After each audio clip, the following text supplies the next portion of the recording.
jsem doma v Hedvábí.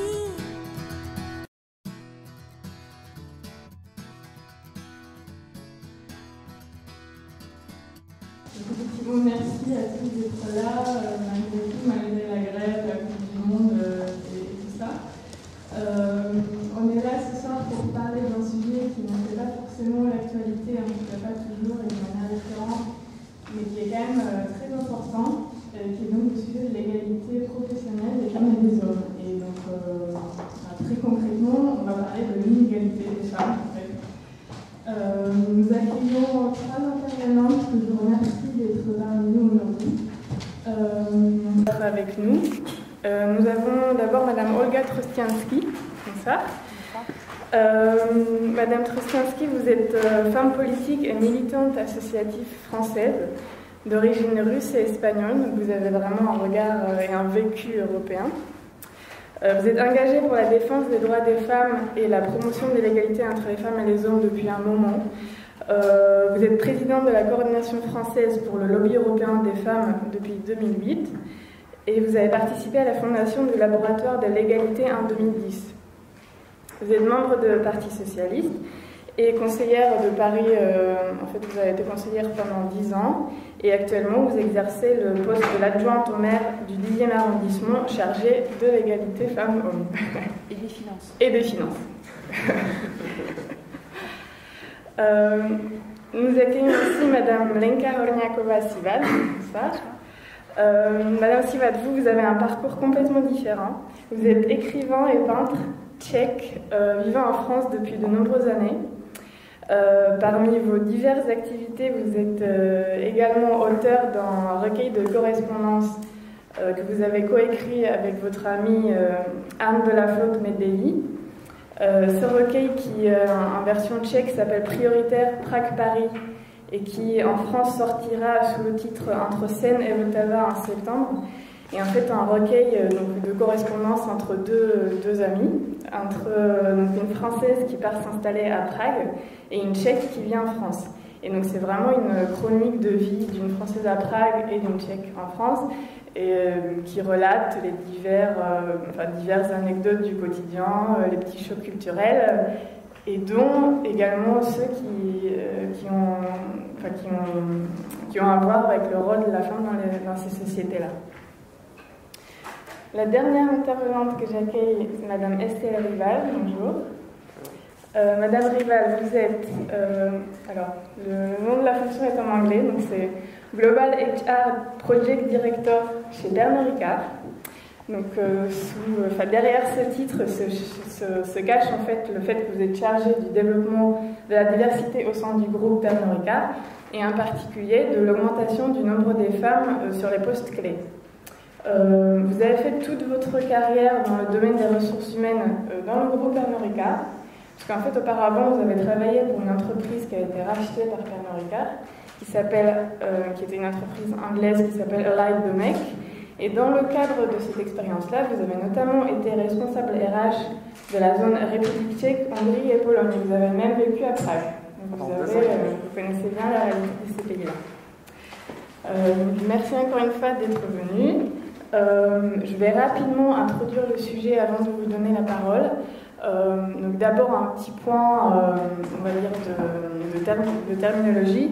Qu'est-ce qu'on entend par l'égalité femmes-hommes, l'égalité professionnelle, et qu'est-ce qu'on entend par l'inégalité?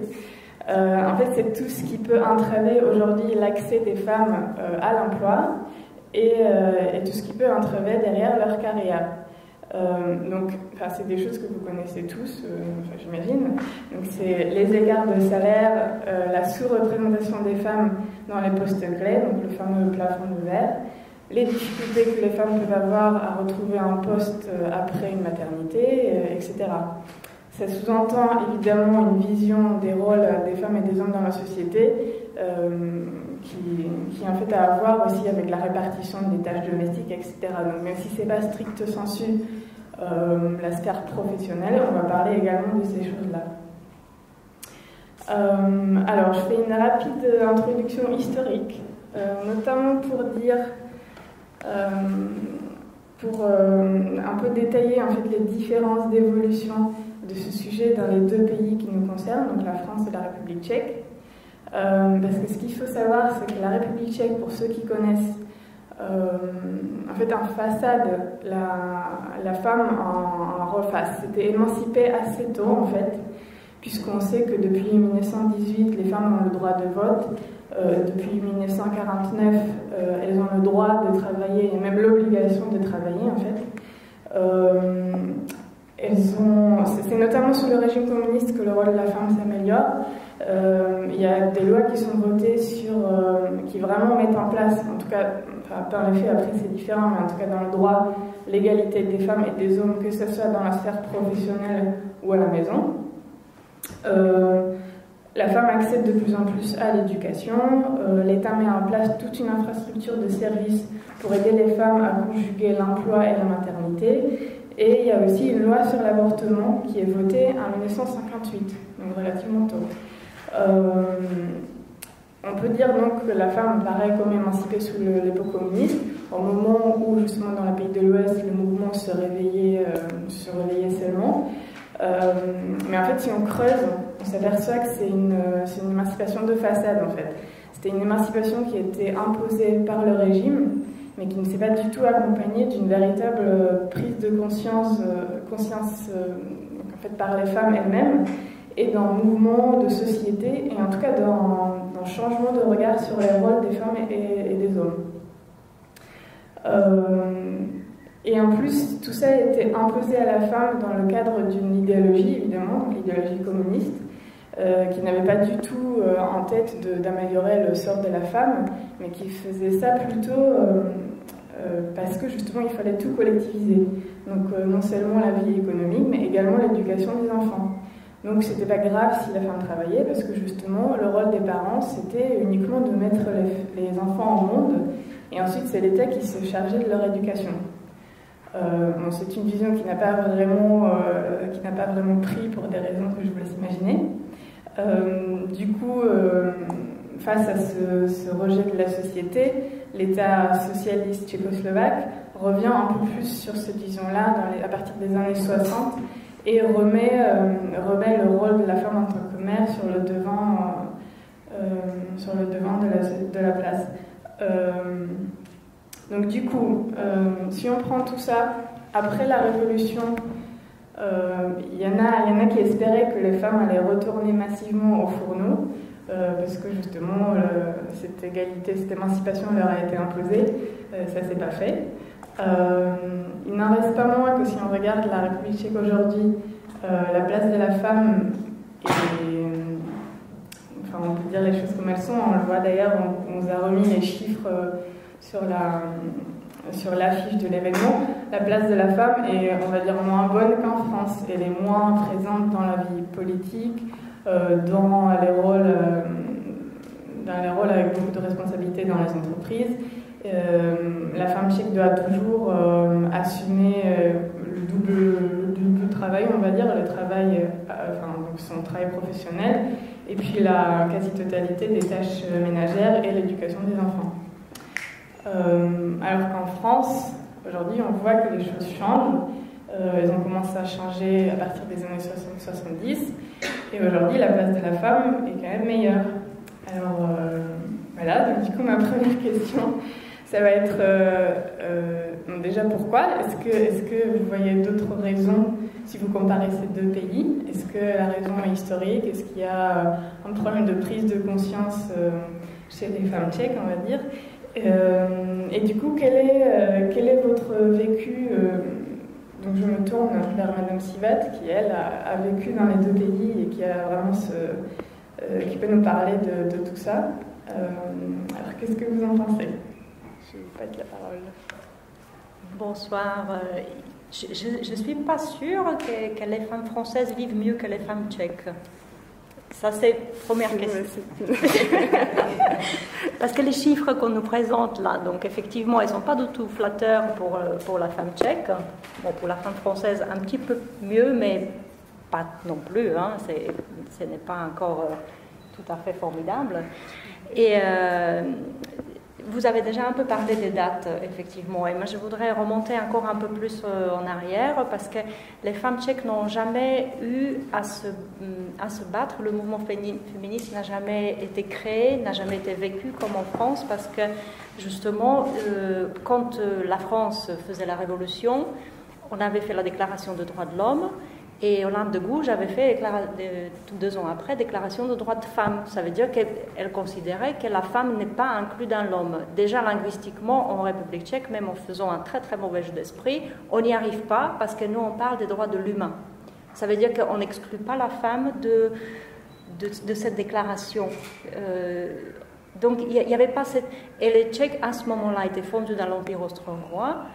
Et les hommes et les femmes ensemble se battaient pour s'émanciper par rapport à l'Empire. Ça veut dire que la femme était égale, la femme tchèque, on va dire, ou tchécoslovaque, était égale à l'homme tchécoslovaque par rapport à l'Empire contre lequel on va vouloir s'émanciper. Donc le féminisme n'avait pas lieu d'être à ce moment-là. Au XIXe siècle, les femmes tchèques intellectuelles, celles qui ont donc pu évidemment de la bourgeoisie ou des classes aisées arriver à l'éducation, étaient considérées relativement égales par leur père. Et donc on se battait pour l'égalité des Tchèques, que ce soit l'homme ou femme. D'ailleurs, première femme en République tchèque, encore sous l'Empire austro-hongrois en 1912, qui était élue à la Chambre des députés, c'est quand même étonnant. C'était même avant la création de la Tchécoslovaquie. En 1905, on avait un conseil national pour les élections des femmes. Donc c'était très progressiste et je pense à ce moment-là, c'était sincère. Masaryk a soutenu le combat des femmes. Ça veut dire que les femmes n'avaient pas à s'opposer à l'homme, elles s'opposaient à un système, à un empire. Donc il n'y avait pas les revendications aussi fortes qu'on retrouve en France beaucoup plus tard. Les femmes françaises avaient à se battre contre un conservatisme qu'on n'avait pas en Tchéquie à ce moment-là. C'était vraiment, il y a une espèce de balancier, on ne s'est pas rencontrés à ce moment-là dans les batailles sur le rôle de la femme dans la société. C'est vrai que le communisme avait quand même beaucoup chamboulé la situation de la femme. En 1948, on avait interdit toutes les associations qui existaient jusque-là. On est allé jusqu'à prendre Madame Horáková en 1950.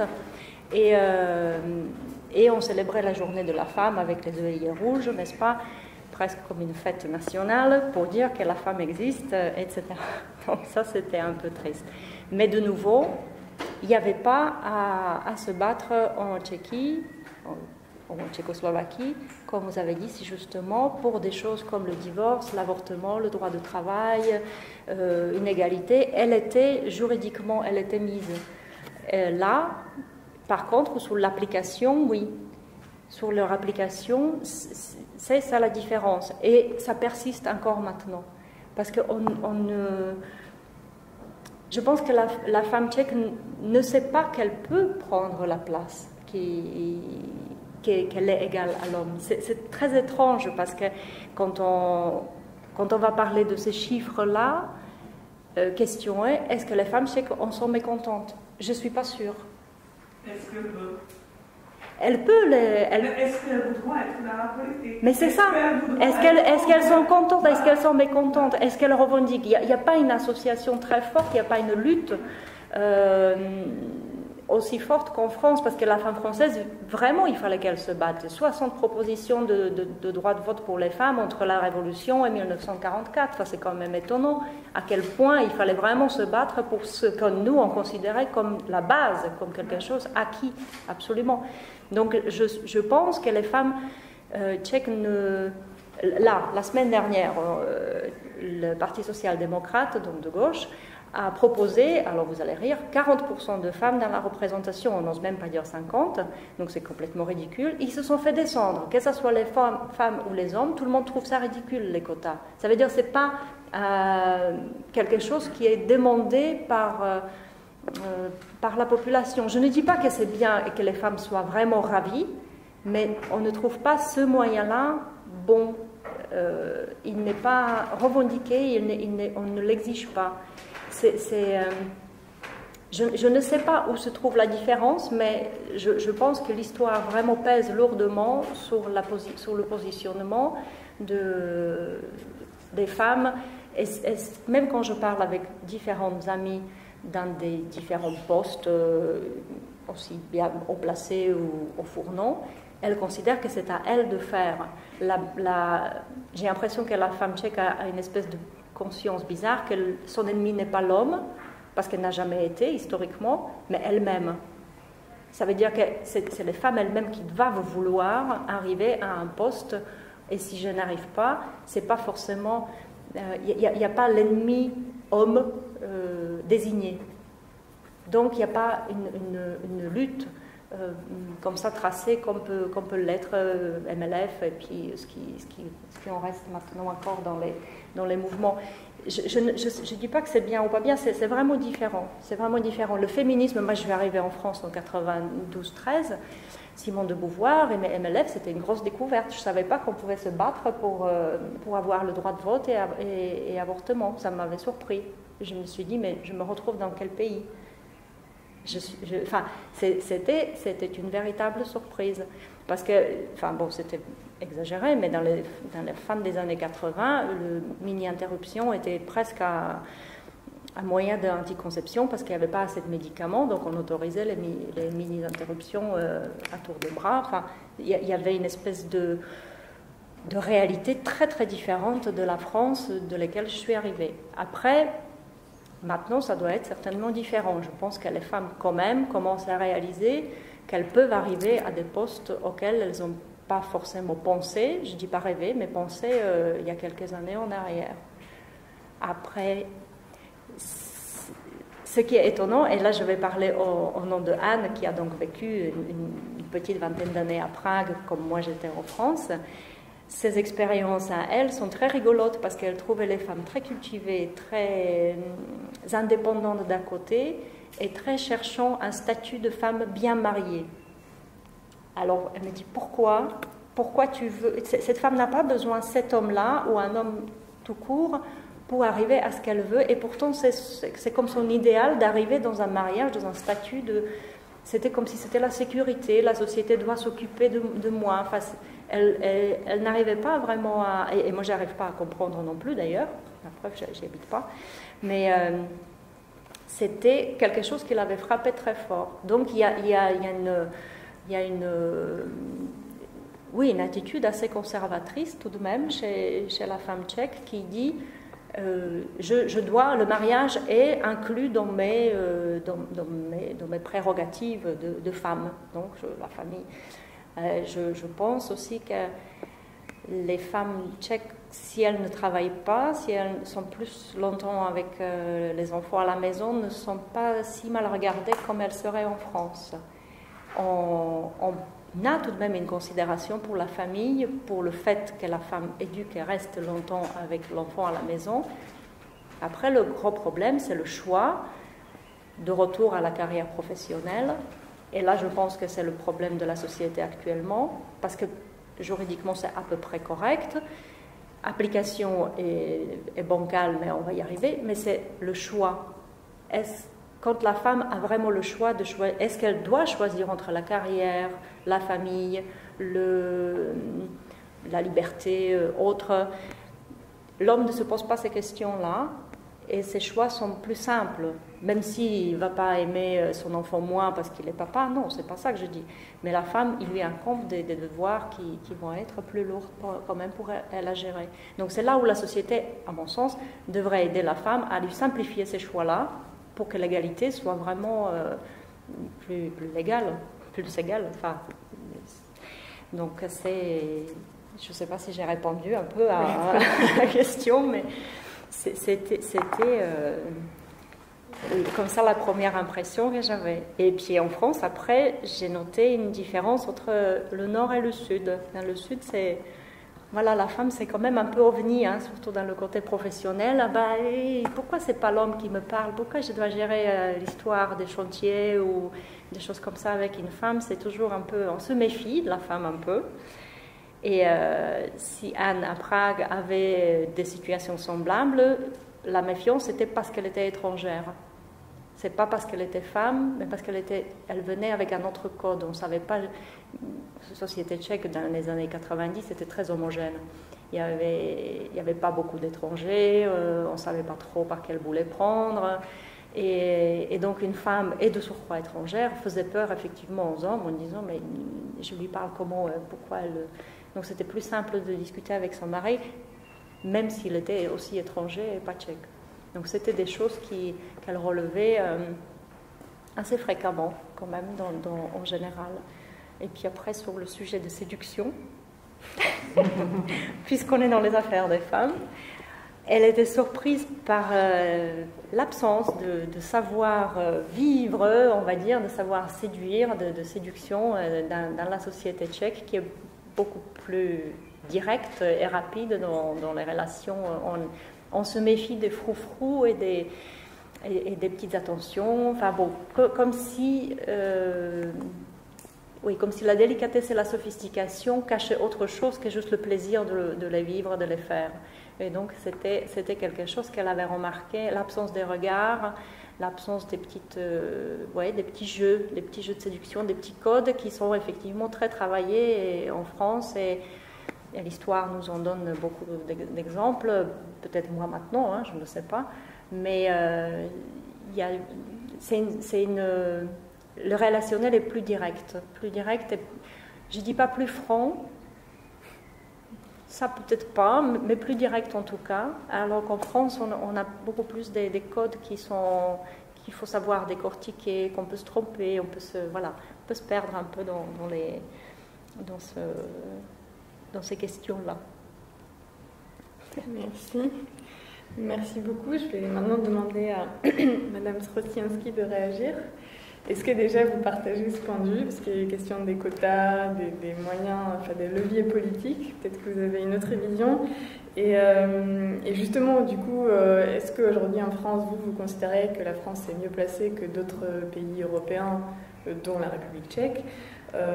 Comment en fait ça s'est fait en France? Quels étaient vraiment les leviers et les éléments déclencheurs? Est-ce que c'était ce mouvement féministe, cette prise de conscience? Est-ce qu'il y a eu aussi justement des leviers politiques comme les quotas? Est-ce que ça passe par des organismes comme le laboratoire de l'égalité? Bonjour, merci de m'avoir invité à cet échange avec vous sur ce sujet effectivement sur lequel je suis engagée depuis de nombreuses années. Alors, peut-être deux choses par rapport aux questions que vous m'avez posées, et peut-être aussi en rebondissant par rapport à ce que vous avez dit. Moi, il me semble important que les hommes et les femmes décident. Donc, hommes et femmes doivent décider en France, en République tchèque, et dans le monde entier, et dans l'ensemble des pays. Donc ça me semble très clair, puisque les hommes et les femmes constituent chacun à peu près la moitié de la société. Donc c'est important que les hommes et les femmes puissent prendre des décisions sur l'ensemble des sujets. En France, on a 27% de femmes à l'Assemblée nationale. On a 27% de femmes au Sénat. Vous vous rendez compte qu'on n'est pas à la parité, et c'est pas comme ça qu'on peut prendre les décisions au niveau politique. Donc moi je suis favorable, évidemment, à ce qu'on peut appeler les quotas, de manière à franchir un certain nombre d'étapes. On a une loi avec Lionel Jospin en 2001 qui a permis en France de franchir des étapes sur la parité. C'est-à-dire que maintenant, on est à parité dans les conseils municipaux, dans les villes, on est à parité dans les conseils régionaux, on est à parité, en tout cas on s'en approche au niveau européen, en tout cas on a des listes qu'on appelle Chavadavada, c'est-à-dire plutôt homme-femme, qui permet effectivement que les hommes et les femmes puissent s'inscrire sur ces listes. Donc on a à la fois une progression de la parité dans les instances politiques et à la fois des résistances au niveau de l'Assemblée et du Sénat, donc des parlements qui votent les lois. On a, nous, pour le gouvernement actuel, beaucoup insisté pour qu'il y ait un gouvernement paritaire, donc des hommes et des femmes à responsabilité dans le gouvernement. Et puis on a insisté aussi pour qu'il y ait une ministre ou un ministre, là actuellement c'est une ministre, en charge du droit des femmes, de l'égalité hommes-femmes. Et c'est important parce que si on n'a pas cette vigilance avec une ministre des droits des femmes, si on n'a pas les femmes qui sont dans les assemblées, les sujets concernant les femmes sont oubliés. Ce n'est pas que les femmes sont là juste pour penser en direction des femmes, elles doivent être à l'égal des hommes, là pour réfléchir, proposer, penser pour les hommes et les femmes. Le problème, c'est que quand les femmes ne sont pas là, les sujets particuliers des femmes ne sont pas du tout décidés. Vous parliez également tout à l'heure, et le sujet central, tel que j'ai compris, de l'égalité professionnelle. En France, on a 28% d'écart de salaire entre les hommes et les femmes. 28%. Ça veut dire, en France, qu'une femme, si un homme travaille de janvier à décembre, une femme, il faut qu'elle travaille jusqu'au mois d'avril pour avoir le même salaire que l'homme qui a travaillé pendant l'année précédente. 28% d'écart de salaire, c'est énorme. Donc, nous, on considère effectivement que c'est pas normal, que c'est pas supportable. Les femmes, en plus, ont investi le marché du travail en France depuis de nombreuses années. Elles sont, au point de vue des études, aussi bonnes et voire meilleures dans les écoles, dans les universités. Mais il y a un problème, effectivement, dont on peut reparler, qu'après, au niveau des entreprises, on note cet écart important. Donc, ce qui dans nos valeurs, dans notre façon de réfléchir, nous, ce qu'on se dit, c'est que l'autonomie et l'indépendance des femmes passent par une activité professionnelle rémunérée. Vous disiez tout à l'heure que les hommes et les femmes pensent différemment. En France, c'est pareil. Je veux dire, un garçon et une fille, quand ils sont éduqués, un homme sait que de toute façon, il va travailler. Une femme, on lui laisse croire qu'elle peut avoir la liberté de faire autre chose. Mais l'autonomie et l'indépendance des femmes passent par une activité professionnelle. Quand vous ne travaillez pas, vous n'êtes pas autonome, vous n'êtes pas indépendant, et vous ne pouvez pas prendre vous-même les décisions que vous avez envie de prendre. Je vous parlerai, c'est pas le sujet, mais en République tchèque, vous n'êtes pas très bien noté pour ce qui concerne les violences faites aux femmes. Des femmes qui sont violentées, des femmes en France qui meurent. Il y a une femme qui meurt régulièrement des coups de son conjoint. Des femmes qui sont violentées, si elles n'ont pas d'argent, comment elles peuvent faire pour effectivement sortir, se séparer de leur mari et pouvoir effectivement prendre des décisions pour elles et pour leurs enfants. Donc moi je considère que l'autonomie, l'indépendance est un principe très important. Ce n'est pas une question de choix, on n'a pas le choix, les hommes n'ont pas le choix, ils travaillent, les femmes n'ont pas le choix, elles doivent travailler.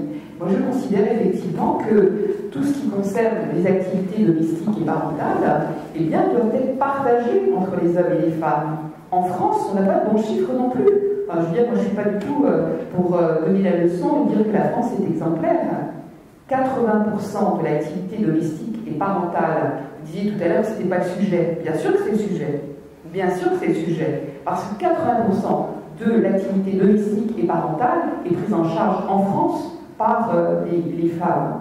Ça veut dire quoi? Ça veut dire que les femmes, elles travaillent, après elles reviennent à la maison et elles s'occupent des enfants, des courses, du ménage, etc. Donc c'est vrai qu'après c'est compliqué pour avoir des responsabilités dans les entreprises, c'est compliqué pour prendre des responsabilités au niveau associatif, c'est compliqué pour prendre après des responsabilités au niveau politique. Donc on est vraiment dans le sujet. Alors vous m'aviez demandé de dire quelques mots sur les associations que j'anime avec d'autres. Quelques mots rapides. La clé, donc, c'est la coordination du lobby européen des femmes qui assure la coordination en France de 80 associations, donc sur toute la France. Il y a des petites, des moyennes, des grosses associations, des des associations sur la parité, des associations de lutte contre les violences faites aux femmes, et des associations sur la prostitution, sur l'utilisation sexuelle, sur l'égalité professionnelle, sur les sujets de femmes et sport, sur laïcité et femmes, sur les sujets de culture et femmes, parce qu'on se rend compte que les sujets au niveau politique, au niveau du sport, au niveau de la culture, c'est exactement les mêmes. Et donc, l'ensemble de ces associations sont coordonnées au sein de la Clé. Alors, il existe une association qui ne s'appelle pas la Clé, mais en République tchèque. Et donc, les 28 pays européens sont regroupés au sein du LEF, le Lobby européen des femmes, qui est basé à Bruxelles, et qui est une action de lobby auprès de la Commission européenne et auprès des parlementaires européens. Et donc, le LEF, les 28 coordinations comme celle que j'anime en France, plus une vingtaine d'associations qui sont des associations, j'allais dire transversales. Hein. Il y a les femmes juristes européennes, il y a les femmes, par exemple, handicapées en Europe, il y a un mouvement qui est en train de s'organiser des femmes dans la culture en Europe. Et donc, il y a une vingtaine d'associations transversales qui s'unissent à ces coordinations nationales. Et tout ça, ça représente 2500 associations en Europe. Donc, il y a une mobilisation forte en France, mais une mobilisation aussi importante au niveau européen. Moi, j'ai créé, donc la Clé a été créée en 91, en même temps que le LEF. Et moi, j'ai voulu créer une autre association en France, donc, que vous avez mentionné, le Laboratoire de l'égalité, que je préside actuellement, parce qu'on voulait fonctionner peut-être un peu différemment des associations classiques, comme celle que vous avez citée du MELEF des années 70, dont l'objectif principal, c'est le droit à disposer de son corps, c'est l'IVG. Et on trouvait qu'il n'y avait pas suffisamment de mobilisation autour de l'égalité professionnelle et sur la vie au quotidien des femmes. Et puis les jeunes nous disaient que globalement, les associations, il n'y avait que des femmes, ne les associaient pas beaucoup. Et donc on a écouté beaucoup les jeunes en se disant il faut une association où il y ait des hommes et des femmes qui se mobilisent sur l'égalité entre les hommes et les femmes.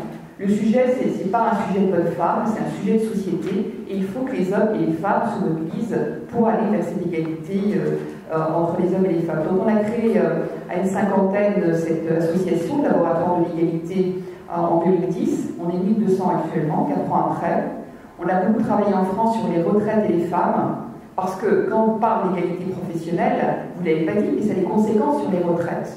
Il y a plus de 30% d'écart de retraite entre les hommes et les femmes en France. Donc, je veux dire, c'est aussi très important. C'est-à-dire tout ce qui se passe dans la vie professionnelle, eh bien, ça a des conséquences. Et puis, on peut être à un moment, eh bien, en couple, marié ou pas, mais en couple. Mais sur Paris, il y a un divorce, dans les personnes qui sont mariées, il y a un divorce sur 2. Il y a un certain nombre de femmes qui sont seules à élever leurs enfants. Donc c'est évident que cette autonomie, cette indépendance, elle est importante. Elle est importante parce que quand on n'a pas travaillé du tout et qu'on se retrouve seul avec ses enfants, eh bien on fait quoi pour, effectivement, il y a des allocations au niveau de Paris, mais elles sont assez modestes et c'est important à la fois d'un point de vue financier puis socialement, évidemment, de travailler. Donc, ce laboratoire de l'égalité, on a travaillé sur les retraites, on a travaillé sur un pacte pour l'égalité que j'ai présenté à l'ensemble des candidats à la présidentielle, qui a été signé par François Hollande, qui est en fait un pacte sur 4 sujets, sur la parité. Donc nous, ce qu'on souhaite, c'est la parité dans l'ensemble des lieux de décision, que ce soit au niveau politique, que ce soit au niveau des conseils d'administration des entreprises.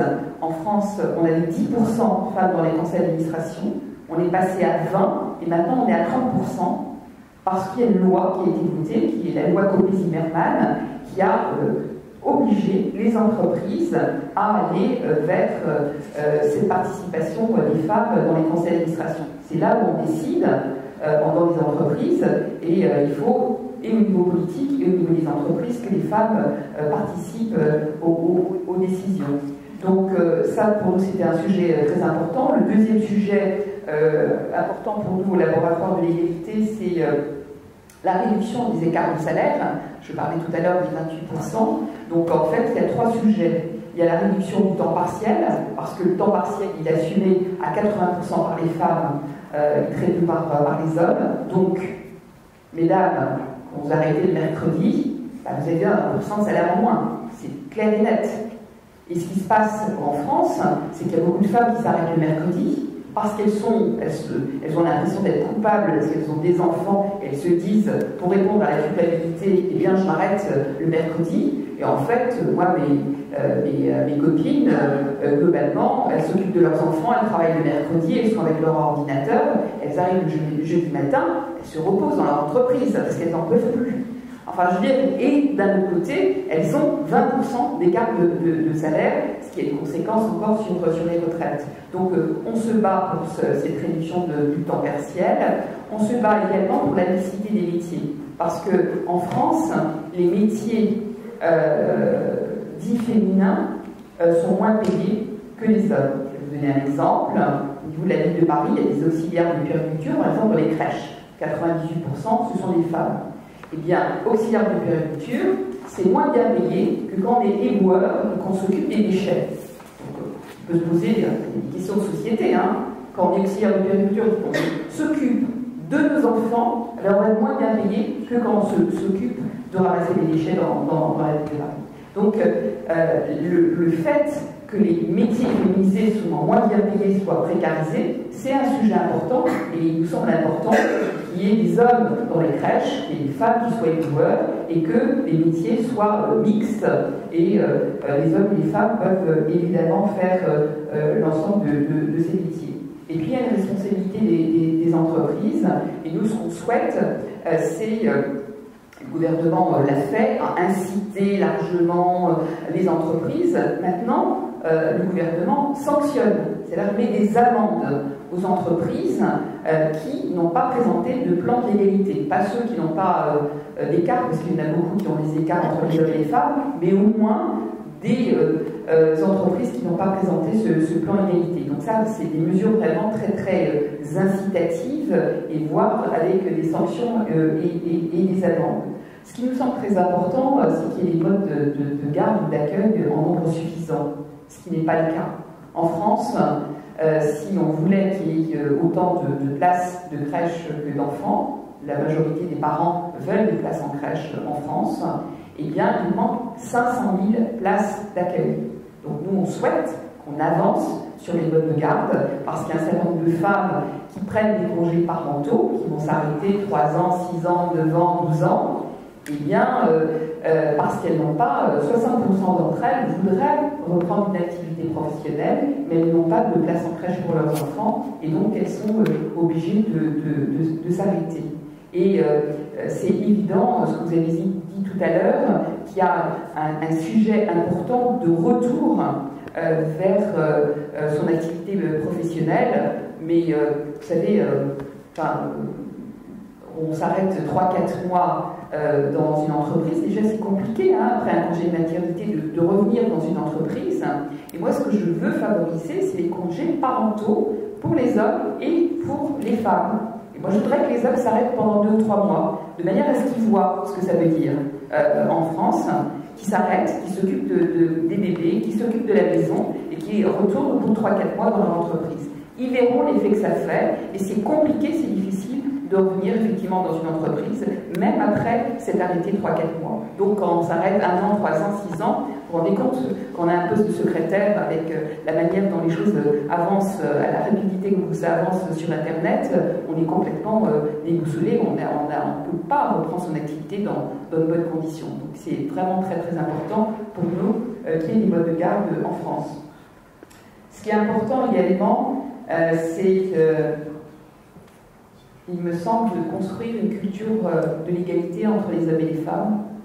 Ça, c'est peut-être le message le plus important. Je pense que, par exemple, dans les pays nordiques, tout n'est pas formidable, mais il y a cette culture de l'égalité entre les hommes et les femmes qui fait effectivement qu'on avance sur les sujets de parité, de partage de responsabilités, à la fois au niveau politique, à la fois au niveau des entreprises, mais aussi à la maison. Et encore une fois, ce que vous avez évoqué sur les activités domestiques et parentales est une clé de voûte très important et des conséquences sur l'égalité professionnelle. Donc moi je crois que la place des pères est très importante. C'est-à-dire qu'il y a une jeune génération et des hommes qui voudraient passer plus de temps à la maison avec leurs enfants.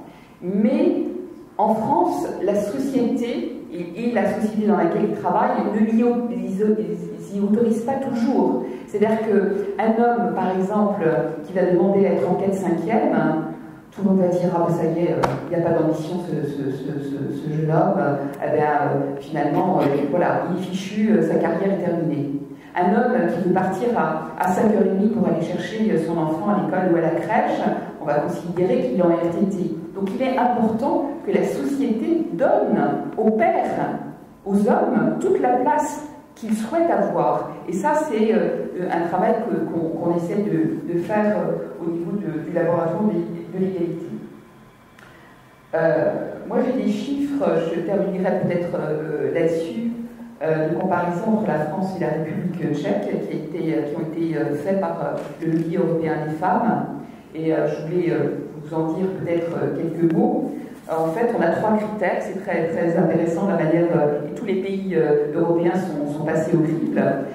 Pour la position des femmes dans la prise de décision, en France, on est à 2,42 en note sur 5. En République tchèque, vous êtes à 0,57 sur 5. En position socio-économique des femmes, en France, on est à 3 sur 5. Vous êtes à 1 sur 5. En violence faite aux femmes, j'en ai parlé tout à l'heure, où on est à 2,42 sur 5, donc on progresse, même si ce n'est pas encore formidable, et vous êtes à 1,75 sur 5. Je crois que la République tchèque, peut-être de manière complémentaire aux chiffres que vous avez évoqués tout à l'heure, affiche des disparités les plus marquées en matière d'emploi entre les femmes et les hommes pour les parents d'enfants de moins de 12 ans. C'est-à-dire qu'il y a 38% d'écart de salaire entre les hommes et les femmes pour les parents d'enfants de moins de 12 ans. Ce qui est très important aussi, c'est qu'en République tchèque, les femmes en congé de maternité ne reçoivent que 69% de leur salaire. Et c'est la rémunération la plus basse de l'Union européenne, qui est exception faite de la Slovaquie voisine. Très important aussi, le congé parental. Il n'offre aucune flexibilité et pas de possibilité en fait de temps partiel. Et tout ce qui concerne les structures publiques d'accueil de la petite enfance sont jugées par le LEF inadéquates, alors que l'équilibre travail-famille est l'un des seuls aspects de l'égalité femmes-hommes qui est reconnu par l'État, outre la violence conjugale. Donc, et les femmes qui veulent accéder à des postes de responsabilité se heurtent à de nombreux obstacles. Dans la sphère politique, par exemple, seul le Parti des Verts a imposé un quota de femmes sur les listes électorales, et les femmes politiques reçoivent un aide sociale des électeurs et des électrices, mais elles sont rarement nommées au poste de pouvoir. Et je finirai sur ce chiffre qui est, à mon avis, très important, encore une fois, même s'il n'est pas le sujet essentiel de ce soir, mais on estime que 38% des femmes font l'expérience de violences conjugales et les services aux victimes manquent cruellement, puisqu'il y a simplement 0,08 places, simplement pour 10 000 habitants en refuge. J'ai encore beaucoup de choses à vous dire, mais je finirai sur ces chiffres pour vous dire effectivement qu'il est, de mon point de vue, vraiment important qu'on travaille ensemble, comme on le fait en fait en bilatéral, France-République tchèque ce soir, et qu'on continue, et qu'on se mette en relation avec l'association de la clé, au LEF, qui est lié à la République tchèque, et qu'on avance ensemble sur l'ensemble de ces thèmes.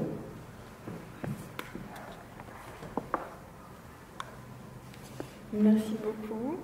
Donc après ce point de vue européen et ces statistiques quelque peu accablantes, je me tourne vers Madame Rival pour avoir justement, donc là on a bien eu l'expérience personnelle franco-tchèque, la vision européenne d'un point de vue politique, du coup la vision un peu plus opérationnelle, donc sur l'exemple de Pernod Ricard. Comment concrètement vous observez, j'imagine, ces problématiques au quotidien, vous mettez en place des actions pour lutter contre ces inégalités, comment vous le faites? Est-ce que vous observez un réel résultat justement de toutes ces actions politiques et ces leviers politiques qui ont été mis en place? Quelles sont les choses que vous mettez en place en plus? Qu'est-ce qui marche le plus, etc. Je vous laisse parler. Merci.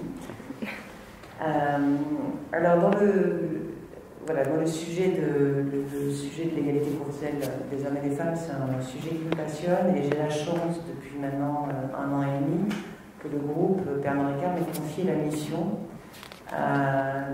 d'étudier le sujet et de venir avec des forces de proposition et au niveau global monde, avec un constat qui était que dans une industrie qui avait été, c'est Pernod Ricard, c'est les vins et les spiritueux, une industrie qui avait été par le passé traditionnellement peut-être très masculine, il fallait qu'on arrête de se masquer la face, les métiers ont évolué, et on ne pouvait pas continuer à dire que s'il y avait peu de femmes, c'était l'industrie qui en était la cause. Donc juste quelques chiffres. Donc au sein du groupe, nous avons 19 000 collaborateurs au niveau mondial. Et on a à l'heure actuelle 35% de femmes du groupe. Quand on regarde, et ça c'est la bonne nouvelle, les collaborateurs de moins de 35 ans et quand on regarde nos recrutements, on est sur 42% de femmes. Donc on réussit petit à petit à se féminiser. Par contre, là où on a encore un souci, et qui est un peu un challenge, qui est d'arriver à comprendre pourquoi et qu'est-ce qu'on peut faire, c'est que quand on commence à regarder un petit peu l'ascension au sein des postes à responsabilité, ce qu'on remarque, c'est que plus on monte, plus les femmes les perdent. Et juste pour donner quelques chiffres, si on est 35 au niveau global du groupe, sur le niveau junior de management, on a à peu près 40% de femmes. Quand on commence à passer sur des postes de directeur, on est encore pas mal, on est à 35%. Et puis dès qu'on commence à passer sur des postes numéro 2 de petits pays, ou des postes avec de grosses responsabilités, là on passe à 21. Et quand on arrive au top 150 positions du groupe, on a plus de 10%. Et à notre COMEX, comité exécutif, on n'a plus qu'une femme sur 15. Voilà, ce qui fait du 6 ou 7%. Alors, sur les conseils d'administration, par contre, on est plutôt bien. D'abord, on est une des rares sociétés du CAC 40 à avoir une femme présidente de notre conseil d'administration, qui est Danielle Ricard. Et on est tout à fait aligné avec, je dirais, la moyenne française. On a 29%, mais 29 parce que c'est 4 sur 14. En gros, on est au 30%. Donc on n'est pas super bien, mais on est dans les clous. Alors est-ce que les quotas marchent? Je dirais que sur le conseil d'administration, ça marche chez nous. Il n'y en a pas sur les comités exécutifs. Il en faudrait. Alors je ne pense, c'est pas mon point de vue, je vais revenir là-dessus.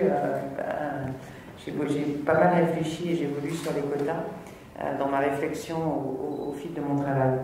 Donc, moi, quand on m'a donné cette responsabilité, c'était une responsabilité qui m'était donnée du comité exécutif. Et d'ailleurs, Madame Danielle Ricard vient régulièrement me voir pour en parler, donc il y a une vraie volonté.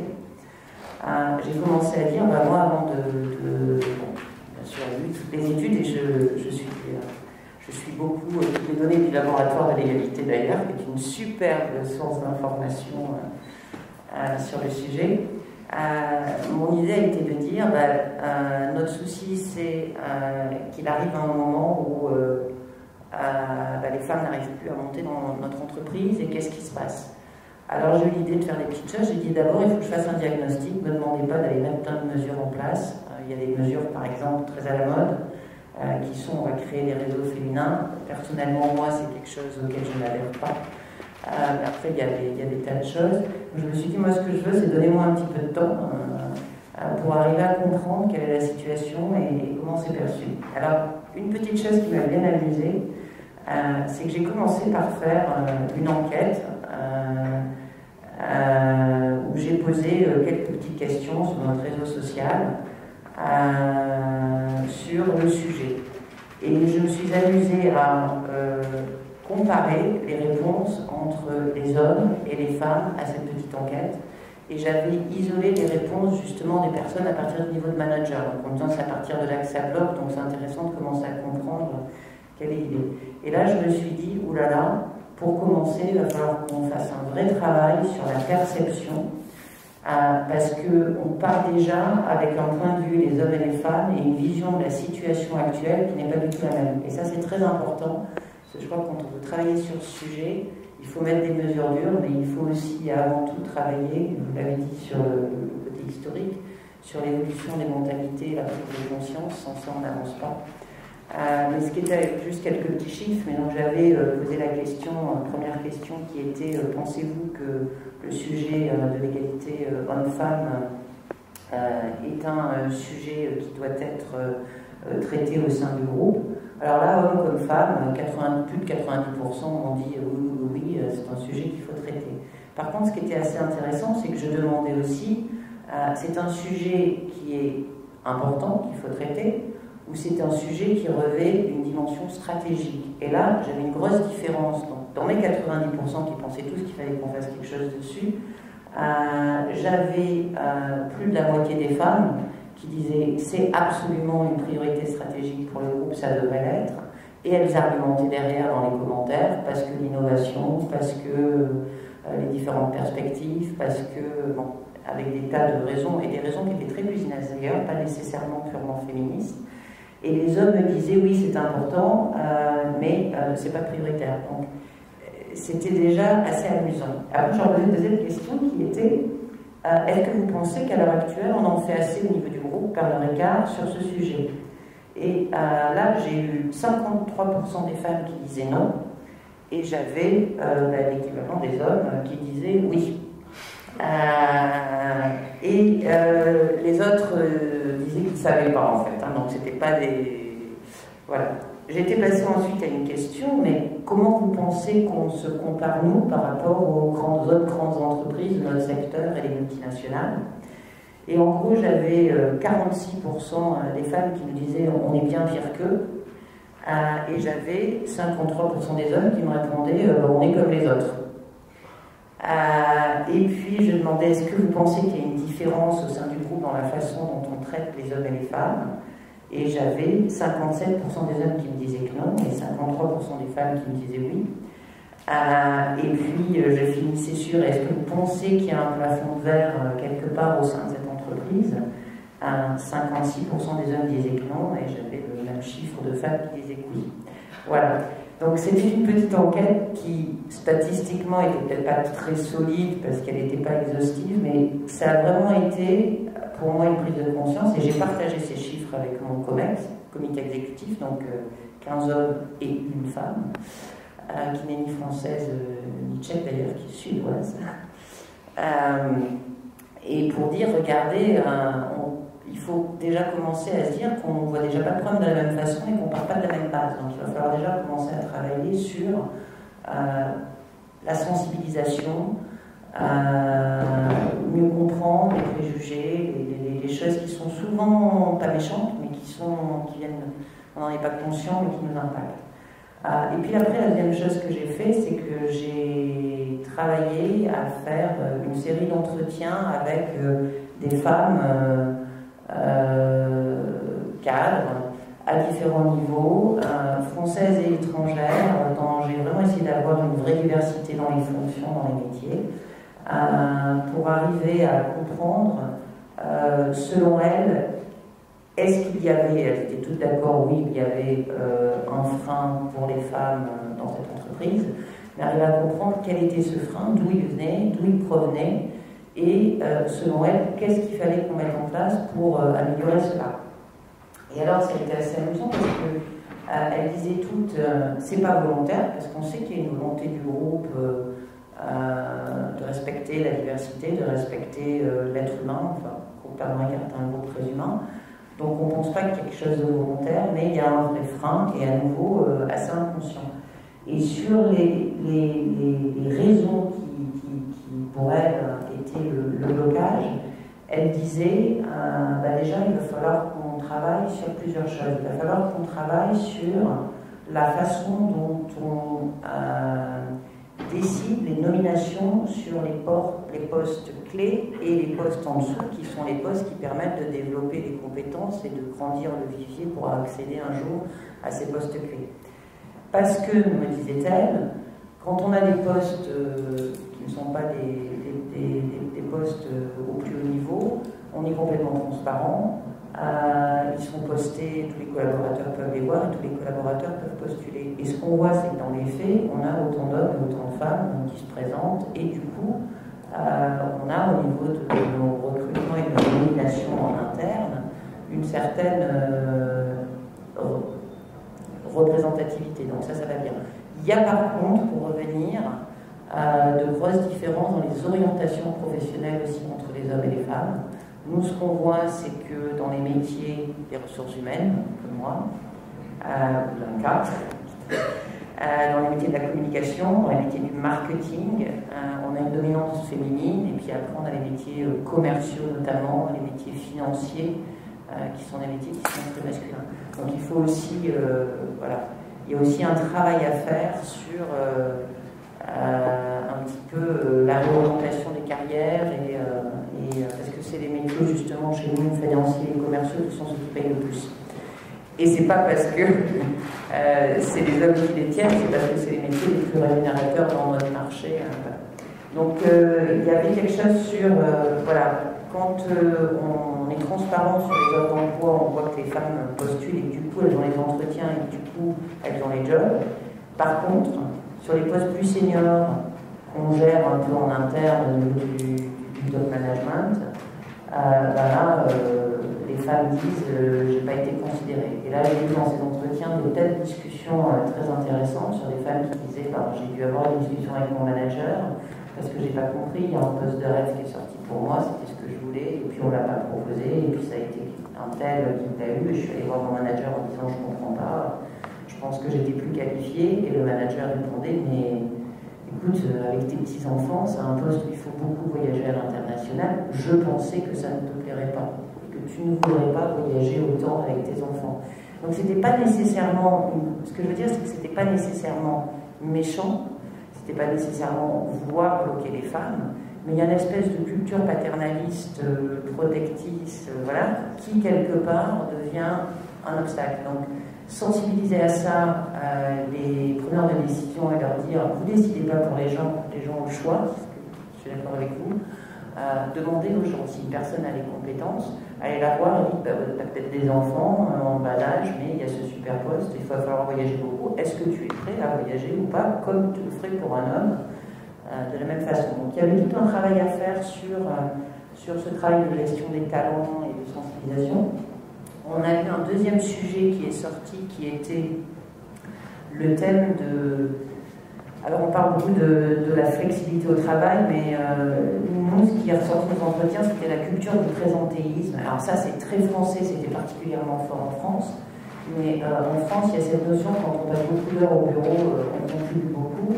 Et que quand on rentre à la maison, si on doit partir tôt parce qu'on est seul avec ses enfants ou parce qu'on veut aller les chercher, c'est qu'on n'est pas engagé. Je crois que maintenant, avec tous les outils qu'il y a, il faut donner un peu de flexibilité, se dire qu'au niveau de responsabilité, les gens savent ce qu'ils ont à faire, il faut leur faire confiance, ils vont le faire. Et puis, écoute, si ça veut dire que tu dois partir pour aller manger, pour aller faire quoi que ce soit, je sais que de toute façon, plus tard tu le referas et qu'au bout du compte, tu performeras pareil. Mais cette culture du présentéisme, c'est aussi un frein. Donc sur ces deux sujets, donc, il y a eu tout un travail qu'on a fait sur mettre en place des indicateurs, alors on n'est pas sur les quotas, mais des indicateurs pour voir le pourcentage de femmes et hommes invités aux entretiens sur les postes clés, et puis des statistiques sur le nombre de femmes que vous avez identifiées dans vos poules de talents et voir si ça progresse au cours du temps. Et on travaille sur les mesures de flexibilité. Par contre, ces mesures de flexibilité, on insiste beaucoup, et pour moi c'est absolument essentiel, qu'elles sont offertes à tous. On ne met pas des mesures de flexibilité pour les femmes. Il faut mettre des mesures de flexibilité pour permettre un meilleur équilibre. Ce qu'on voit, c'est que dans les jeunes générations, d'ailleurs, hommes comme femmes, pour eux c'est très important. Donc moi je leur dis, si vous voulez des bons talents, les jeunes, ils vont vous le demander de toute façon. Et puis, je pense que... Vous m'entendez? On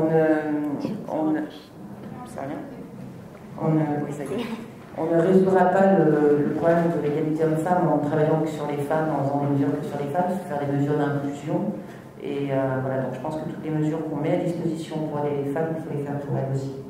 Voilà. Et puis, il y a eu aussi le dernier point qui était très important. Ça touche un peu la raison pour laquelle beaucoup mettent en place des réseaux, mais ça n'a pas été notre réponse, qui est en entreprise, ça fonctionne beaucoup par réseau, c'est-à-dire que je pense qu'en politique c'est pareil, enfin, on connaît les personnes avec qui on a déjà travaillé, on va avoir un projet intéressant, on va avoir tendance à appeler les personnes qu'on connaît. On va aller échanger, voilà. Et dans notre culture, Pernod Ricard, ces réseaux, c'est très fort. Et de par l'histoire, c'est des réseaux qui sont souvent très masculins. Et les femmes disaient, bah, du coup, moi je ne suis pas au courant des choses, je ne suis pas au courant des initiatives, je ne peux pas lever la main, je ne sais même pas que c'est là. Voilà. Donc, nous, notre réponse à ça, c'est pas de créer des réseaux féminins pour dire, les femmes, mettez-vous ensemble et créez vos réseaux, parce que je pense que les décisionnaires chez nous sont encore les hommes, donc en mettant les femmes à côté, on va les isoler. Mais c'est plutôt mettre en place des programmes de mentoring sur des femmes qu'on a identifiées qui sont des talents, à qui on va donner des mentors sur des hommes plus seniors. Et pour moi, ça a une belle vertu, c'est que non seulement ça permet à la femme de développer son réseau, d'ouvrir les portes et de savoir ce qui se passe, mais ça permet aussi à ces hommes de prendre un temps un peu privilégié pour parler un petit peu des aspirations de ces femmes talentueuses, et je crois que ça les aide aussi à construire, à évoluer. Voilà. J'aurais plein de choses à dire, mais c'est déjà... Sur les quotas, alors sur les quotas, donc moi au départ, personnellement, ça c'est pas du tout mon projet, j'étais fondamentalement contre, parce que je me disais que moi, si j'arrivais à quelque chose, je voulais que ce soit parce que j'étais moi, et parce que moi j'avais travaillé, et pas parce que j'étais le quota qu'il fallait remplir la liste. J'étais vraiment comme ça. Et quand j'ai interrogé, j'ai fait mes sondages avec tous les entretiens et toutes les femmes, elles avaient tout un peu la même réaction dans notre groupe en tout cas. Elles disaient, moi si je réussis, c'est que je veux avoir réussi, je ne veux pas être le quota. Par contre, ce que je crois qu'il faut avoir, c'est des objectifs. C'est-à-dire dire, voilà où on est, et c'est pas normal, et voilà où je pense qu'on devrait être, et voilà l'ambition qu'on va se donner. Et à partir de maintenant, cette ambition, on l'affiche, on met les moyens en place pour y arriver, on suit et on communique là-dessus sur notre progrès. Si on ne progresse pas, pourquoi est-ce qu'on ne progresse pas? Peut-être qu'on n'a pas mis les bonnes mesures, on rectifie le tir. Je pense que ça a la même vertu que les quotas, c'est-à-dire qu'on avance et on communique et on... Voilà. Je pense que ça permet d'éviter ce risque de, quelque part, dépréciation des personnes qui pourraient arriver au poste parce que c'était la femme et tu étais là que parce que tu étais la femme. Et ça, c'est toujours pour moi un risque. Voilà. Après, c'est vrai que plus je travaille sur le sujet, plus je regarde les études et plus je vois malheureusement que ce qui semble marcher, c'est quand même les quotas. Donc voilà. Mais fondamentalement, et les femmes de notre entreprise avec qui j'ai parlé, avec qui j'ai travaillé, étaient contre. Donc nous on a dit on ne veut pas de quotas, ça restera chez Pernod Ricard le talent et les meilleurs. Et c'est intéressant en plus en communication, c'est-à-dire qu'on ne va pas dire on va mettre des femmes pour mettre des femmes, on veut mettre les meilleurs talents et on veut s'assurer que tous ces meilleurs talents aient des chances et puissent y arriver. Voilà. Et pour ça, on se donne des objectifs, et on se donne des moyens. Voilà, voilà. Je pourrais parler des heures. Merci beaucoup.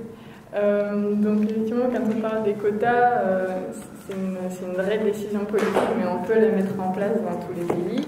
Quand on parle de sensibilisation, c'est un petit peu différent parce que justement, on doit composer avec les réalités du pays, notamment les évolutions historiques, etc. Est-ce que vous, donc je m'adresse à toutes les trois, est-ce que vous avez l'impression qu'il y a des vraies différences du coup historiques ou pas? Est-ce qu'il y a des choses qui marchent dans certains pays, qui ne marchent pas dans d'autres, au niveau de la sensibilisation, donc plutôt à travailler sur la perception des rôles. Je ne sais pas qui, je vais peut-être... Moi, je ne vais pas parler dans mon exemple de la République tchèque, mais de l'Allemagne. J'ai été beaucoup sollicitée parce qu'en Allemagne, il y a un taux démographique qui baisse. Et donc, il y a beaucoup de réflexions sur politique de natalité et beaucoup de réflexions sur la garde des enfants. Et moi, je pense que c'est très important, évidemment, l'histoire du pays ou les histoires. Pour l'Allemagne, il y a plusieurs histoires et plusieurs histoires de femmes qui ont vécu de manière très différente pour caricaturer des femmes qui étaient obligées de travailler et mettre leurs enfants en crèche et des femmes qui étaient à la maison et qui gardaient leurs enfants. Alors c'est très caricatural, mais il y avait quand même des choses qui ressemblaient à ça. Et en tout cas, moi je me suis exprimée beaucoup à Berlin, on m'a beaucoup sollicité sur les modes de garde et sur la politique en direction des familles. Et je pense que une mère qui met son enfant en crèche, on l'appelle la mère corbeau. Donc c'est vraiment quelque chose de très profond en Allemagne, de se dire effectivement, donc je crois que c'est très, très important d'avoir ça en tête. Je ne sais pas si en République tchèque il y a des choses comme ça qui existent aussi, mais oui. Donc je pense que c'est important d'avoir cette histoire, ces histoires et ces cultures pour prendre des bonnes décisions. Et c'est la raison pour laquelle je ne pense pas qu'il faut plaquer tout. Moi je pense qu'en France, les Français et Françaises ont envie de crèches, il faut en développer.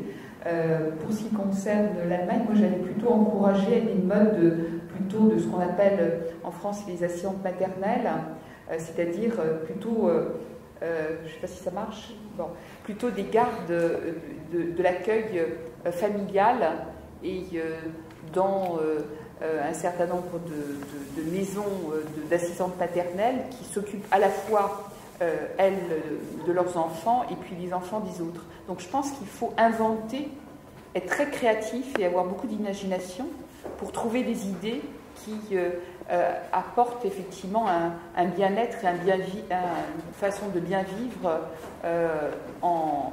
pour l'ensemble des familles, pour l'ensemble des parents. Je parlais tout à l'heure des pays nordiques, en disant qu'ils avaient une culture de l'égalité que moi je considérais plus avancée, par exemple, que celle qu'on a en France. Mais par contre, eux, ils n'ont pas d'accueil à partir de 2h30 comme nous en France. C'est-à-dire que globalement, 80% des enfants sont gardés à la maison par les mères pendant la première année. Et donc, on voit qu'il y a des fonctionnements et des façons de vivre très, très différentes. Simplement, les femmes dans les pays nordiques qui reviennent après dans leur milieu professionnel, pour à peu près 3/4 d'entre elles, elles reviennent dans le public. Et dans le public, c'est plus facile de revenir, puisqu'on est accueilli après son congé parental d'1 an, de manière différente, en prenant en considération effectivement qu'on s'est absenté pendant 1 an, il y a des formations, il y a des... Donc, je crois que c'est très, très, très important d'avoir ces aspects et historiques et culturels pour effectivement prendre les bonnes décisions. Je crois que ça, c'est fondamental. Et pour ce qui concerne les entreprises, c'est pareil. Je crois que la démarche que vous avez déployée, moi, me semble tout à fait excellente. Il n'y a aucun modèle et aucune référence dans les entreprises. Il y a des choses qui marchent, il y a des choses qui ne marchent pas. il y a effectivement des réseaux dans les entreprises qui sont depuis 5 à 10 ans qui ont beaucoup fleuri en France, parce que les femmes avaient envie de se retrouver entre elles pour prendre la parole. Après, il y a des réseaux qui sont mixtes, qui permettent aux hommes et aux femmes de se retrouver. Et effectivement, ce qui est très intéressant, c'est que quand on réfléchit en direction des femmes, on fait avancer toute la société. Et c'est ça qui me semble fondamental. Quand vous dites effectivement que le présentéisme c'est un frein, eh bien on voit très bien qu'en y réfléchissant, après on a des actions à proposer pour les hommes et pour les femmes et pour améliorer la vie et le bien-être dans la société. Et je pense que ça, c'est important quand on parle de pays et quand on parle aussi des entreprises, parce qu'il faut partir effectivement de cette histoire, de cette culture pour effectivement avancer et argumenter. Je ne peux qu'être d'accord. Je pense que le poids de la culture et de l'histoire est extrêmement fort dans les pays et dans l'évolution et dans les choix des moyens ou des outils, comment arriver à améliorer les choses. Et c'est toujours assez ambigu en fait les chiffres, parce que je ne sais pas si on a des chiffres qui disent quelle est l'ambition des femmes dans tel ou tel pays. Est-ce qu'il y a des études qui disent où elles veulent arriver, parce que c'est très compliqué de quantifier. Le constat est accablant pour la République tchèque. C'est aussi pour la France. Enfin, là, je suis particulièrement touchée par les horribles chiffres tchèques qui sont là, que je viens d'entendre. Mais quelle est l'ambition de la femme? Enfin, que ça soit qu'on doit donner la possibilité aux femmes de travailler, de choisir, de décider, de pouvoir faire, ça me paraît absolument primordial, nécessaire. Maintenant, quelles sont vraiment les ambitions profondes des femmes? Je ne sais pas.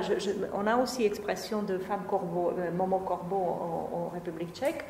Ça n'a rien de très très joli. Et je pense que culturellement, il me semble qu'une maman qui va travailler avant l'âge de 1 an de son enfant, c'est compliqué, c'est difficile. Alors qu'il y a des femmes qui veulent aller travailler avant l'âge de 1 an. Mais c'est vrai que la société, pour l'instant, regarde ça avec un œil noir. Donc c'est terrible. Mais je pense que ça demande beaucoup, beaucoup de temps et la force de symbole. Je crois beaucoup dans la force du symbole. Et les postes symboliques, les postes clés, les postes ne sont pas pour l'instant détenus trop par les femmes. Je pense par exemple aux États-Unis, ils ont Barack Obama et Michelle. C'est formidable. La force de symbole est quand même très forte. On peut y arriver. Enfin, il l'a dit, we can. C'est vraiment très intéressant. Je ne dis pas que la société américaine est formidable. Non, on est d'accord. Égalité homme-femme, non. On est d'accord. On n'est pas mieux, c'est pas mieux quoi. Sur ce sujet-là, non. Mais ce symbole donne une espèce de l'espoir qu'on n'a pas forcément en Europe, je pense. Enfin, je trouve que c'est... on communique certainement très mal sur la force de ces symboles-là. C'est dans cette culture, enfin, je ne sais pas si on peut parler de la culture européenne, mais culture européenne se vend de mal. On a une espèce comme si on n'arrivait pas à mettre suffisamment en avance, suffisamment d'être à l'aise dans le sens où on est bien, d'être assez punchy quand c'est une femme qui réussit. Enfin, c'est vraiment dans des choses symboliques. Moi, je reviens de nouveau sur le français qui peut choquer un Tchèque quand il apprend la langue française. On a des messieurs qui font les trottoirs, c'est des paveurs. Quand c'est des femmes qui font les trottoirs, c'est pas bien. On a une femme, on a un homme public, on a une femme publique. Je suis une femme publique. Voilà. Mais enfin, c'est quand même, quand on apprend le français, on se dit, c'est quand même... Les premières femmes députées élues en France en 1945, elles étaient nommées députées. Il faut le savoir. C'est quand même... Et donc, le fait que la langue elle-même cherche comment nommer la femme, le statut, comment l'institution va intégrer la femme dans telle ou telle position, c'est très fort. C'est très fort. Je pense que c'est même justement est-ce qu'on dit Madame la mairesse, Madame le maire, Monsieur. Enfin, les débats, je les ai suivis passionnément parce que je me suis dit, mais c'est formidable, on doit déjà trouver la place dans la langue pour la femme. Et en République tchèque, on doit la trouver ailleurs, certainement. Mais ça, c'est des choses symboliques très fortes dans lesquelles il y a encore beaucoup de travail à faire. Peut-être un point, si vous permettez, par rapport pour rebondir sur ce qui vient d'être dit. Je crois que la colonne vertébrale de cette culture, que ce soit en République tchèque ou en France, même s'il y a des différences, c'est qu'on lie le bébé à la mère.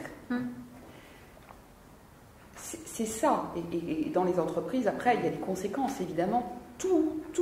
Quand on recrute une femme, elle n'a pas d'enfant, on se dit quand est-ce qu'elle va en avoir. Elle en a un, on se dit quand est-ce qu'elle va avoir le deuxième. Donc, quand est-ce qu'ils vont être malades, qu'est-ce qu'ils ont eu comme maladie. Exactement. Donc, il y a vraiment ce sujet de lien entre la maman, le bébé et la maman. Et nous, on considère que le lien, il est parental. Il est le père et la mère. Mais que la mère, elle n'est pas...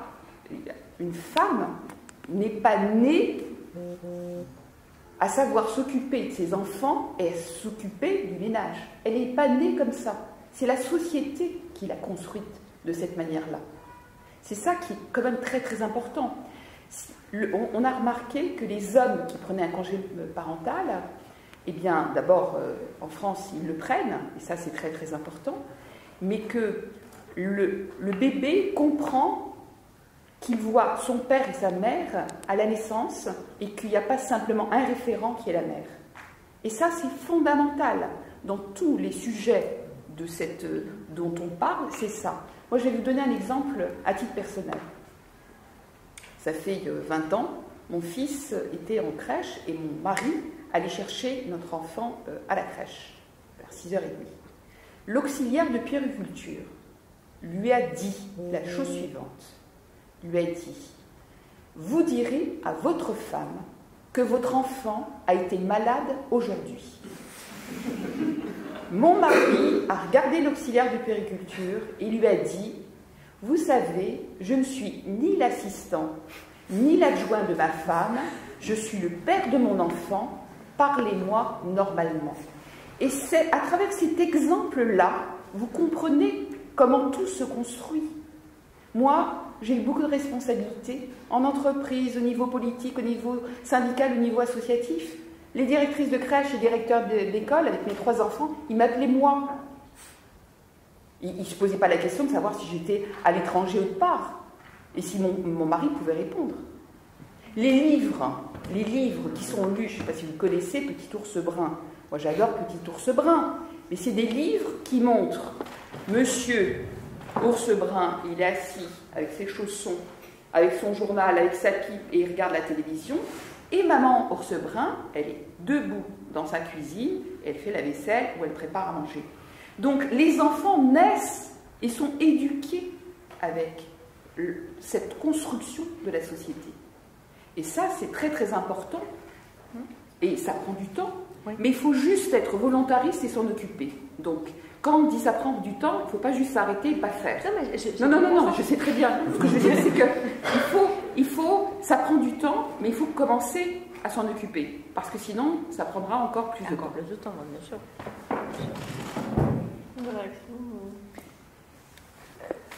Moi, je pense que le sujet de la parentalité, j'aime beaucoup le mot, c'est le mot que j'utilise moi, c'est clairement un des sujets clés quand on parle de l'égalité homme-femme.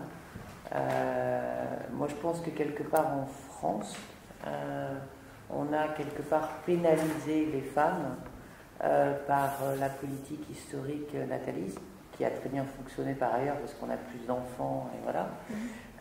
Mais quelque part, avec les congés parentaux, on s'arrête 3 ans dans une carrière et voilà, je crois que quelque part, on a empiré presque ce phénomène. Moi, je suis très en soutien des mesures sur la répartition du congé parental. Et et essayer de travailler. Et là c'est pas les entreprises, hein, parce que là c'est vraiment toute la société qui doit le faire, c'est l'école, c'est le gouvernement, tout le monde doit travailler là-dessus, mais ce rééquilibrage du rôle de la parentalité. En plus, je pense qu'il y a une demande chez les hommes, et je pense que dans ce sens-là, les femmes ne pourront vraiment arriver à l'égalité que le jour où il y aura cette égalité à la maison aussi, sur la parentalité aussi. Et pour ça, pour moi, il faut travailler avec les hommes, et il faut aider les hommes qui veulent avancer dans ce sens. Et je crois que ça, c'est encore plus difficile que pour les femmes. Moi, j'ai un exemple vécu d'un... donc, on avait une directrice d'usine à Marseille, une directrice de l'usine qui fait le pastis 51, qui est une femme. Mélina, et qui a eu son 3e enfant. Et donc, moi j'étais DRH à l'époque de l'entité, et son manager vient me voir et me dit, donc le directeur des opérations, il me dit, écoute, tu sais Estelle, on va faire un exemple, Mélina, elle veut... le mercredi, la première année, avoir sa journée, on a une femme directrice d'une usine, on va lui donner, on va gérer, on va faire, et c'est un exemple, et comme ça on pourra montrer aux autres femmes qu'on peut être, par le métier des opérations dans les usines, il n'y en a vraiment pas beaucoup de femmes, donc ça sera un bel exemple. Je me dis, tiens, il est moderne, oui, je vais commencer à travailler avec lui. Le même directeur revient 6 mois après, alors, je me rappellerai toujours, il s'installe dans mon bureau, mais atterré. Qu'est-ce qui lui est arrivé? Il y a un désastre dans son équipe. Il me dit, écoute, figure-toi que telle personne, qui était un petit jeune dans son équipe, homme, vient d'avoir son bébé. Je dis, oui, il a eu son bébé, c'est une bonne nouvelle. Oui, figure-toi que tu ne devineras jamais ce qu'il m'a demandé. Je lui dis, quoi? Il m'a demandé son mercredi. Un mercredi sur 2. Parce que figure-toi, Estelle, qu'il veut voir ses enfants grandir. Non mais qu'est-ce que c'est que cette histoire de vouloir voir ses enfants grandir? Et je me suis dit, mais c'est pas possible. C'était la personne qui, dans mon comité de direction, était mon levier pour essayer d'aider un peu cette flexibilité. Il était prêt à le défendre pour les femmes. Mais alors là, c'était le premier qui me demandait, parce qu'on parle des différences de salaire, et le temps partiel est une des grandes causes, et c'est justement l'histoire du mercredi, dans beaucoup de cas. Et c'était la première fois que j'avais une demande d'un homme pour ça, et je me disais, yes, il faut le faire, ça montre un exemple. Alors il était complètement atterré. Et donc il y a un vrai travail à faire, parce que si on n'arrive pas à aider ces premiers hommes pionniers, c'est un peu les pionniers, qui vont commencer à assumer ce rôle, on restera dans nos stéréotypes, on restera dans ce moule de la femme associée à l'enfant. Je ne sais pas, là, il n'y a pas très longtemps un peu des faits divers de société. Les papas divorcés, ils réclamaient quand même de force les gardes des enfants. Il y a quand même un peu une envie de reconnaissance du statut de papa, de père dans la société française. Il me semblait, alors peut-être c'était des cas très particuliers, je ne sais pas. Mais parce que ça c'est aussi très compliqué. Vous avez dit un mariage sur 2 se solde, tout au moins à Paris, par un divorce. Donc la famille éclatée, la gestion est d'autant plus difficile, j'imagine, de ces situations-là. On partage comment, on répartit comment, parce que là c'est l'intérêt de l'enfant qui doit quand même primer sur la carrière des parents. L'enfant n'a pas demandé d'être là. Comment on fait? Parce qu'il y a, je crois, un malaise, tout au moins j'ai cru comprendre qu'il y a quand même un changement aussi dans la société sur ce point de vue. Donc je ne sais pas si vous avez un peu des... Les hommes à la grue sont une poignée en France. Oui, non, mais je ne les vois pas non plus très souvent. Mais non, mais on les voit souvent à la télévision. C'est juste pour dire qu'ils sont une poignée. Parce que les médias trouvent intéressant leur mobilisation. Mais ils sont très peu nombreux. En fait... les associations féministes du type des années 70 n'apprécient pas beaucoup les gardes partagés parce qu'ils ont en tête globalement que dans une partie des situations, quand les femmes se séparent des enfants, des pères, pardon, c'est parce qu'il y a des actes de violence. D'accord. Moi, là-dessus, je crois que c'est important de bien avoir en tête que les séparations peuvent se passer mal, en France comme ailleurs, mais que dans 10% des cas, c'est des actes de violence. Donc ce qui est très important, de mon point de vue, c'est de réfléchir pour les 90% des cas. Et donc moi, je suis convaincue qu'il faut que les hommes et les femmes partagent le plus possible l'autorité parentale. Après, il y a des gardes alternés, il y a des différents fonctionnements, etc. Mais en tout cas, là, vous pourrez suivre, il y a la loi sur la famille qui passe à l'Assemblée nationale le lundi, qui va justement évoquer ces sujets et qui va proposer la double domiciliation des parents. Alors c'est un peu symbolique, mais moi je le soutiens parce que ça va vers une répartition égale entre les pères et les mères par rapport aux enfants. Et il faut, les pères, ce qu'ils revendiquent, c'est qu'ils ont raison, que ça ne soit pas que à la femme que soit attribuée la garde et la responsabilité, mais que ça soit le plus partagé. Mais en fait, les féministes se sont toujours battues et ont eu toujours très peur parce que justement, il y avait pas mal de violence et donc elles se disaient, en plus il y a de la violence qui peut être cachée, les procès ne sont pas complètement faits, etc. Et donc il y avait une crainte effectivement, de partager entre les hommes et les femmes, alors qu'il pouvait y avoir des problèmes de violence dans le couple. Mais à ce moment-là, la femme, quand même, se retrouve accablée d'une charge. Oui, après, il y a les pensions alimentaires. Oui. Et une loi qui est passée en 2013 sur les pensions alimentaires, parce qu'une grosse partie des hommes, en cas de séparation, ne payaient pas la pension alimentaire à la femme.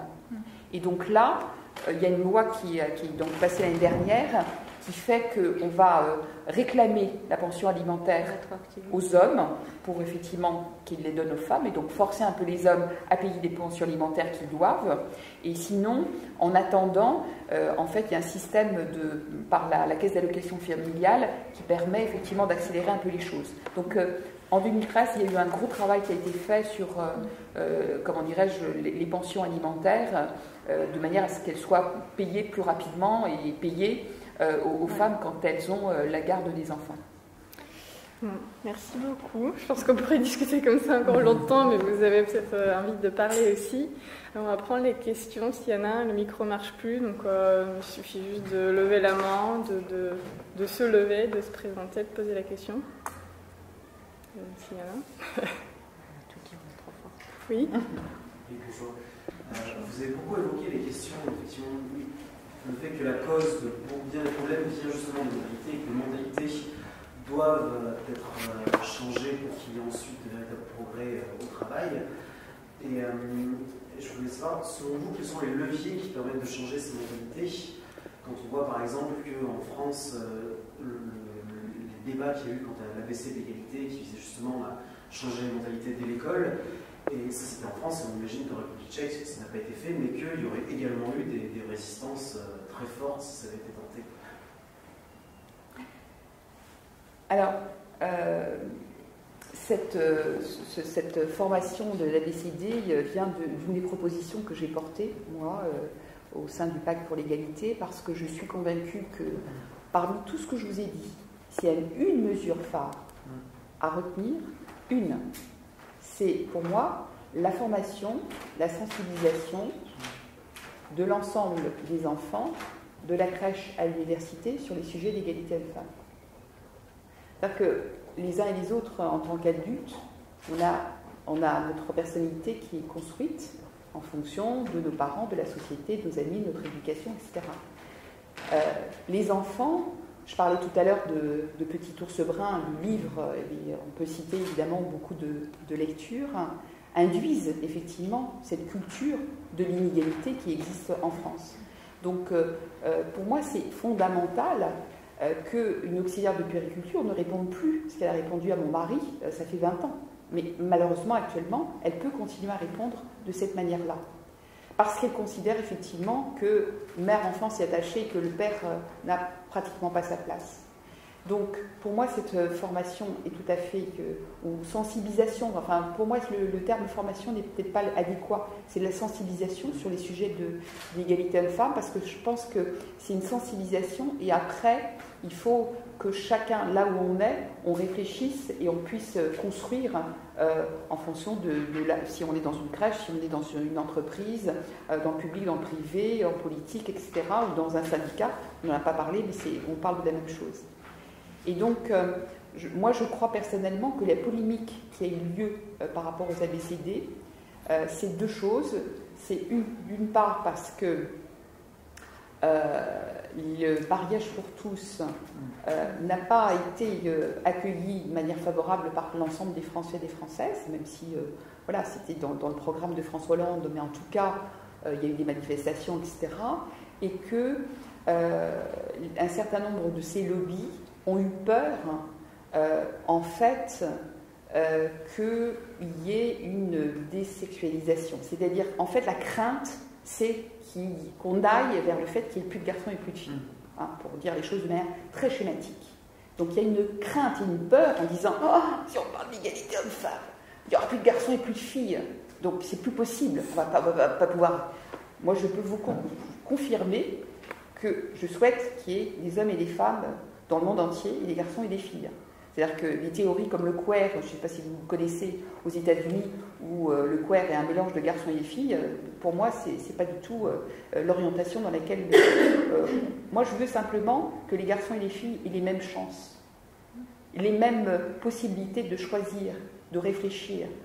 C'est quand même pas possible que les filles commencent à réussir mieux au niveau scolaire et qu'ensuite, au niveau des entreprises, elles aient 28% d'écart de salaire de moins que les hommes. Donc, il y a notre société et cette culture qui reste à construire.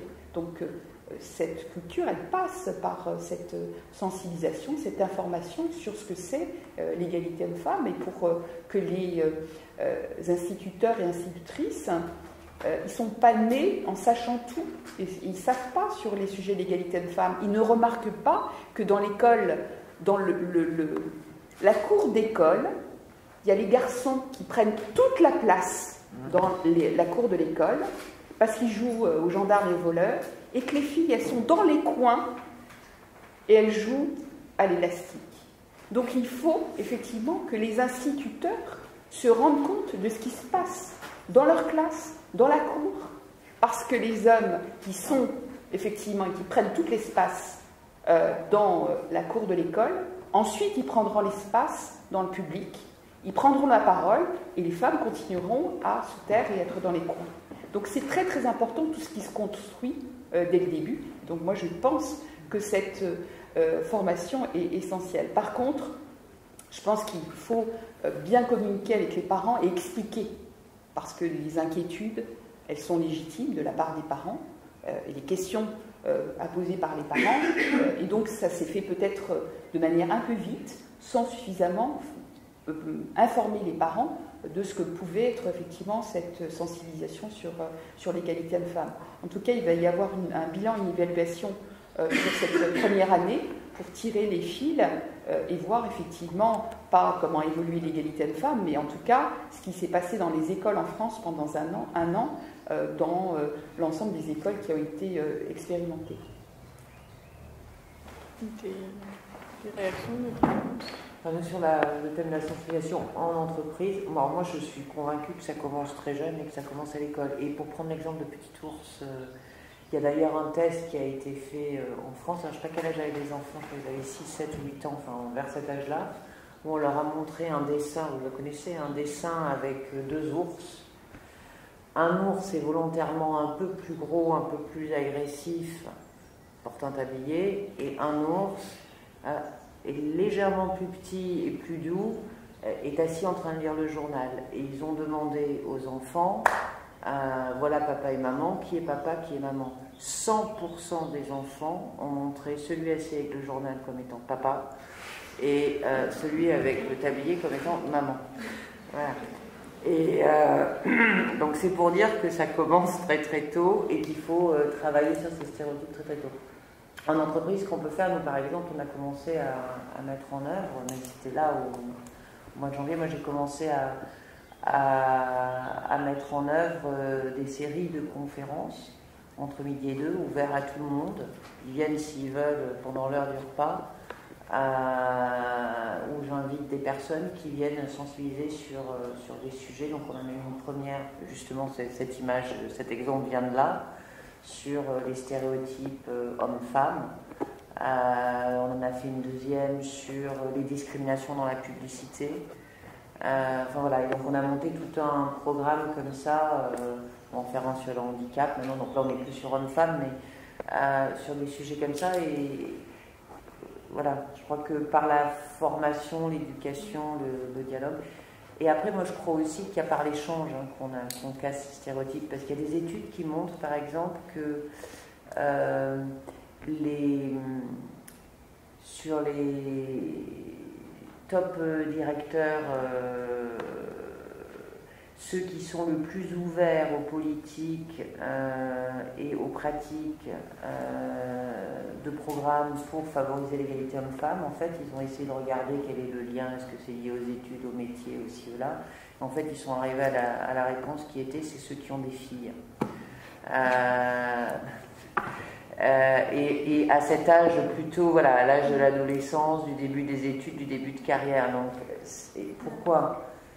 Simplement parce qu'ils sont beaucoup plus sensibilisés à ce qu'est une fille, quelles sont les problématiques qu'elle peut se poser. Et ça, c'est pas nécessairement plus dans le conflit, c'est vraiment... C'est ça que moi je crois au mentoring, parce que je le mets en place en leur disant c'est pour aider, mais je pense qu'ils vont presque peut-être plus apprendre en aidant quelqu'un à réfléchir à sa carrière, qu'est-ce que tu veux faire, c'est quoi tes freins, mais comment. Et il y aura une prise de conscience, voilà. Moi, je pense que par la culture aussi, et par contre, dans la culture, je voudrais qu'on ne parle pas de l'art féminin ou de l'art des femmes, parce que ça me gêne. Parce que là, la sectorisation, et je voudrais faire entre la culture et l'art, parce que l'art, il est bon ou il n'est pas, il existe ou il ne l'existe pas, c'est pas parce qu'une femme ou un homme ont fait une œuvre d'art qu'elle est bonne ou qu'elle vaut la peine d'être regardée. Et on a encore eu des exemples là cette année, on applaudissait des grands mâts parce qu'on avait enfin une femme présidente de jury au Festival de Cannes. Enfin, bon, c'est un exemple. Pourquoi en parler? Enfin, on doit le remarquer. Donc je pense que même dans la culture, l'histoire est encore vraiment tragique. Parce qu'on le remarque, on en parle, on ne devrait pas. C'est juste un très bon metteur en scène, réalisateur du cinéma, que ce soit une femme ou un homme, peu importe. Et donc, je suis très mitigée sur les expériences des associations artistiques des femmes ou des projets à des sujets exclusivement féminins, parce que je pense que dans l'art, il n'y a pas un sujet féminin, il y a un sujet à traiter ou pas. Après, si c'est... Et donc, c'est un domaine qui peut un peu séduire comme ça par... on va mettre les femmes en avance, etc. Et je crois qu'on porte tort, justement. Et que là, la culture et l'art a la force qui dépasse les sexes, qui dépasse justement les différences, et qui devrait prendre plus en charge la qualité de l'art en général, sans différenciation. Et le fait de le faire, me semble, n'est pas toujours très heureux. Donc là, je serais un peu... J'ai parlé avec une amie peintre allemande il n'y a pas très longtemps, il y a 15 jours, de ça. Elle est une artiste accomplie. Et elle m'a dit, mais figure-toi, je suis membre d'une association d'artistes femmes allemandes. On fait plein de choses, des conférences, des résidences dans un pays, dans tel autre. Enfin bon, ça fonctionne, c'est formidable. Mais on n'est que des femmes. Et je trouvais ça relativement choquant. Je ne sais pas si c'est dû à l'Allemagne. On en avait longuement discuté. Et elle a dit, c'est parce que cette association est très ancienne. Et elle est restée fermée, cette association. Parce que peut-être 60 ans en arrière, il y avait des bonnes raisons pourquoi les femmes devaient se réunir. Parce qu'il y a 60 ans, la situation culturelle et politique et historique était telle que les femmes n'étaient pas forcément considérées comme artistes, mais juste les peintres de dimanche. Donc il fallait qu'elles fassent une structure dans laquelle elles pouvaient se développer et montrer aux hommes ou à la société qu'elles étaient parfaitement capables de dessiner une pomme aussi bien qu'un homme. Mais là, actuellement, je trouve qu'ils doivent s'ouvrir aussi. On n'est pas artiste parce qu'on est femme. Je trouvais ça très décevant que cette association, sous prétexte qu'historiquement elle était faite par des femmes pour les femmes, ne s'ouvre pas à l'actualité, à la société telle qu'elle est maintenant. Donc, je ne sais pas quel est votre regard dans les... Voilà, mais c'est quelque chose... Enfin, moi, je fais partie c'est pas des associations formelles, enfin, quoique oui, où on est des hommes et des femmes à faire des choses, d'avoir des différents ateliers, organiser des choses. Et à l'intérieur de cette association, il n'y a aucune différence entre hommes et femmes. Je ne le vis pas comme quelque chose de différent d'être femme peintre ou peintre. Quand on organise une exposition, on dit quelle œuvre marche avec laquelle. On abstrait de qui est l'auteur. Est-ce que c'est un homme ou une femme qui doit faire... qui doit représenter l'association dans telle ou telle exposition. C'est plutôt sur quel sujet on va présenter les œuvres. Cette approche me semble plus importante en fait. Et je ne sais pas, c'est une... C'est pour ça qu'il y a encore des différents avis. Ah oui, c'est sûr, on va peut-être prendre d'autres questions s'il y en a. Bonsoir, Biotifico, je suis ingénieure suppélec, donc dans le genre casser les stéréotypes, on va faire pas mal. Vous avez parlé beaucoup de parentalité dans la carrière des femmes, que ce soit en politique comme en entreprise. Je pense que notamment en France, on a une question sur la formation initiale.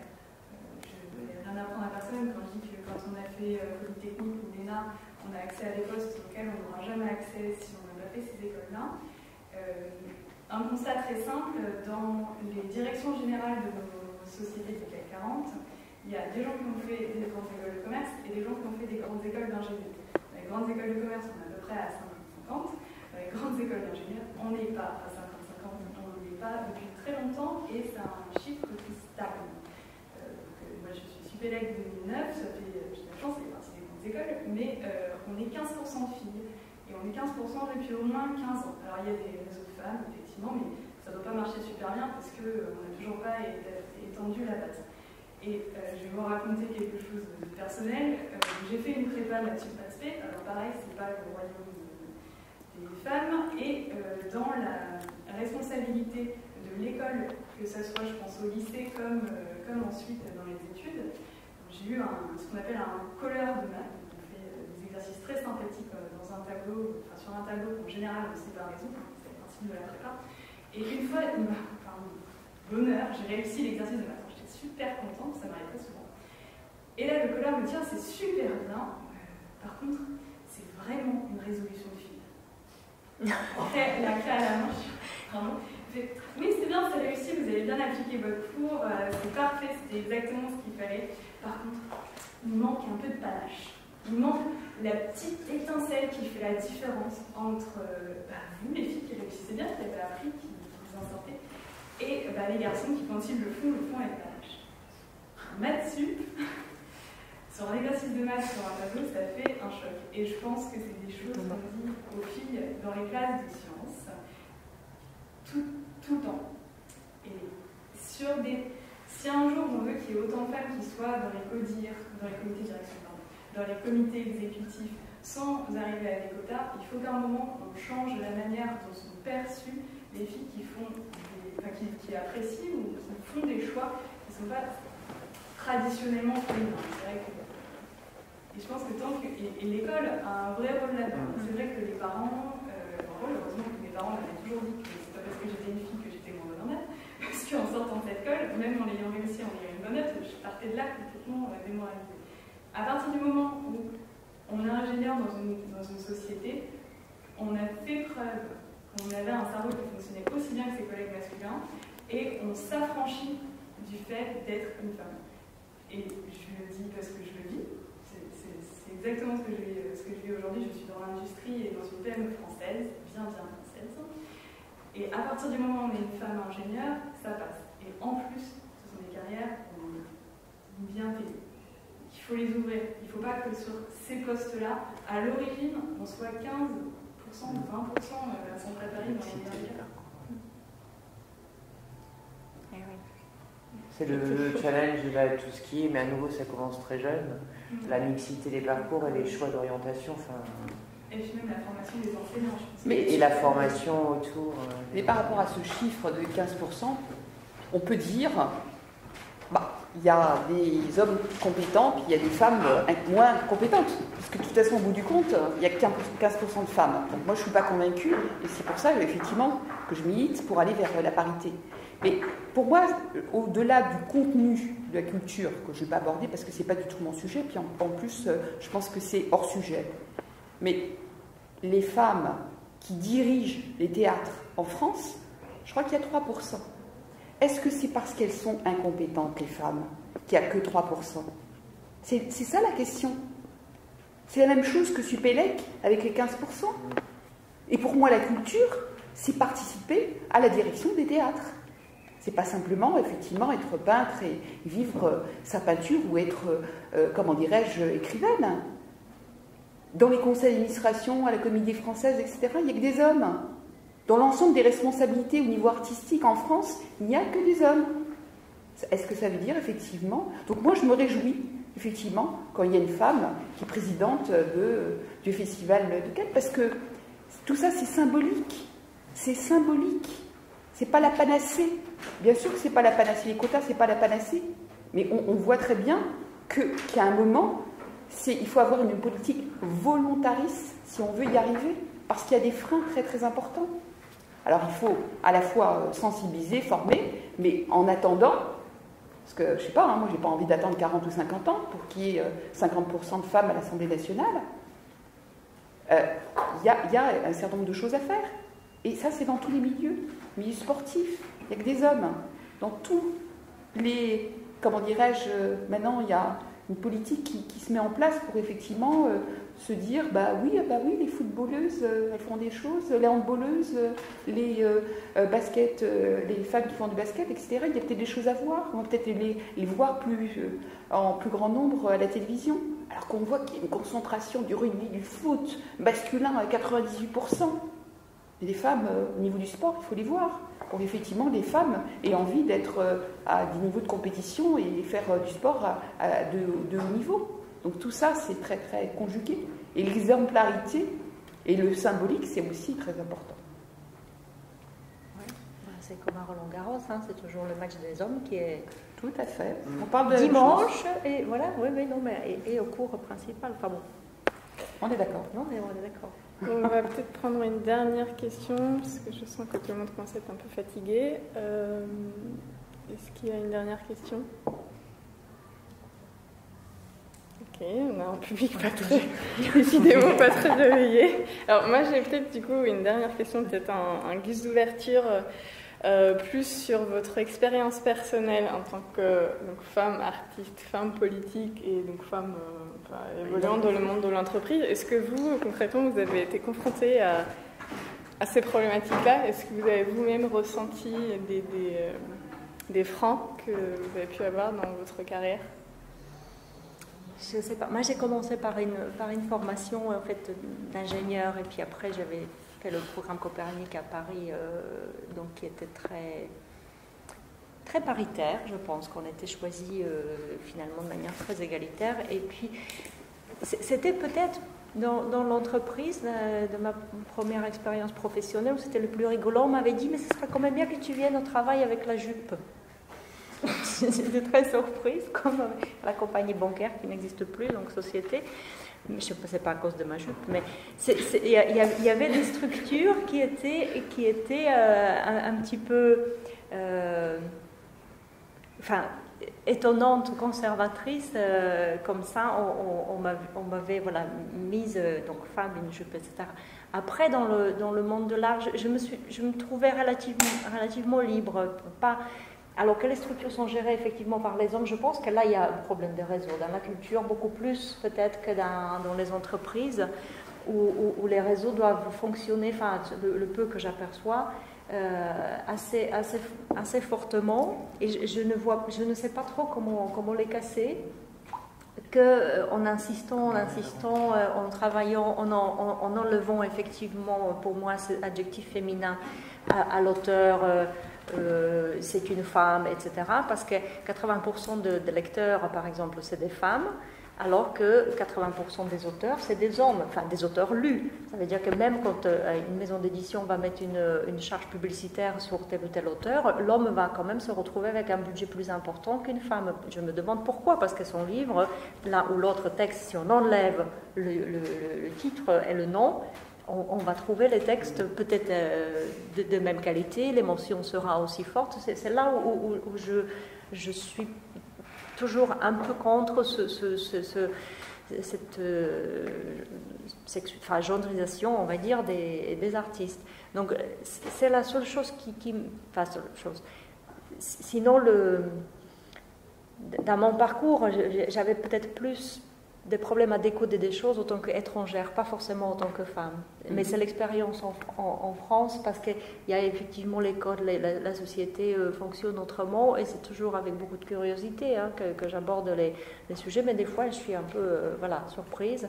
Et là, j'ai des facilités effectivement en République tchèque, parce que beaucoup des relations sont plus direct, là où en France il faut prendre peut-être plus de temps, plus de pincettes dans certains sujets ou comment faire. Et ça, je ne pense pas que ça a à voir avec côté féminin-masculin, c'est plus culturel, la manière dont on... Donc, je ne me sens pas opprimée dans mon travail d'artiste en tant que femme. Il y a ces côtés-là, quand je dis par exemple l'auteur homme-femme, enfin bon, mais... parce qu'il faut mettre en avant la qualité du travail et pas le fait que c'est aux femmes qui... Voilà, comme c'est un ingénieur, elle a résolu l'exercice, point. J'ai pleuré à la fin du livre ou à la fin du film, point. Enfin, c'est ce qu'on demande d'une œuvre d'art, d'être ému, pas parce que c'est telle ou telle personne qui l'avait faite. Donc, mais ça va aussi avec l'éducation. Il faut apprendre la qualité dans les écoles aussi. C'est toujours... Mais peut-être les femmes politiques ont plus du mal que les autres. Moi, peut-être, si on arrive à la conclusion, vous vouliez un exemple un peu personnel. Moi, j'avais 5 ans en 1967, quand ma mère a eu l'autorisation d'avoir un chéquier toute seule. Ah ouais, ça c'est... Et elle pouvait travailler sans demander l'autorisation à mon père. Donc... de ce point de vue-là, on peut être optimiste, parce que en quelques années, on voit qu'il y a eu des étapes d'évolution. Enfin, moi, je suis, même si je suis sévère dans les chiffres, je suis assez optimiste, à la fois sur ce qui vient de se dérouler ces dernières années, et à la fois aussi sur les étapes à franchir dans les années à venir. Parce que je pense qu'on a de la chance en France, avec... un gouvernement à parité, avec une ministre en charge des droits des femmes, avec des entreprises qui dans beaucoup de secteurs se bougent, avec des réseaux sans réseau, mais en tout cas qui avancent sur ces sujets, avec des associations qui sont très mobilisées, avec des syndicats et des partis politiques qui continuent à réfléchir, mais sur lesquels, effectivement, nous, on les sollicite aussi beaucoup. Et puis, tout ce qui phosphore pour avancer sur le sport, sur la culture, ces différents sujets. Et je vais conclure juste sur un exemple, parce que je pense que c'est très, très important. On parlait tout à l'heure des médias. Je parlais des livres, etc., les stéréotypes, ce qu'on disait sur l'éducation. En 2012, il y a eu en France une campagne du ministère de l'Éducation nationale pour devenir professeur. Je ne sais pas si vous l'avez en tête.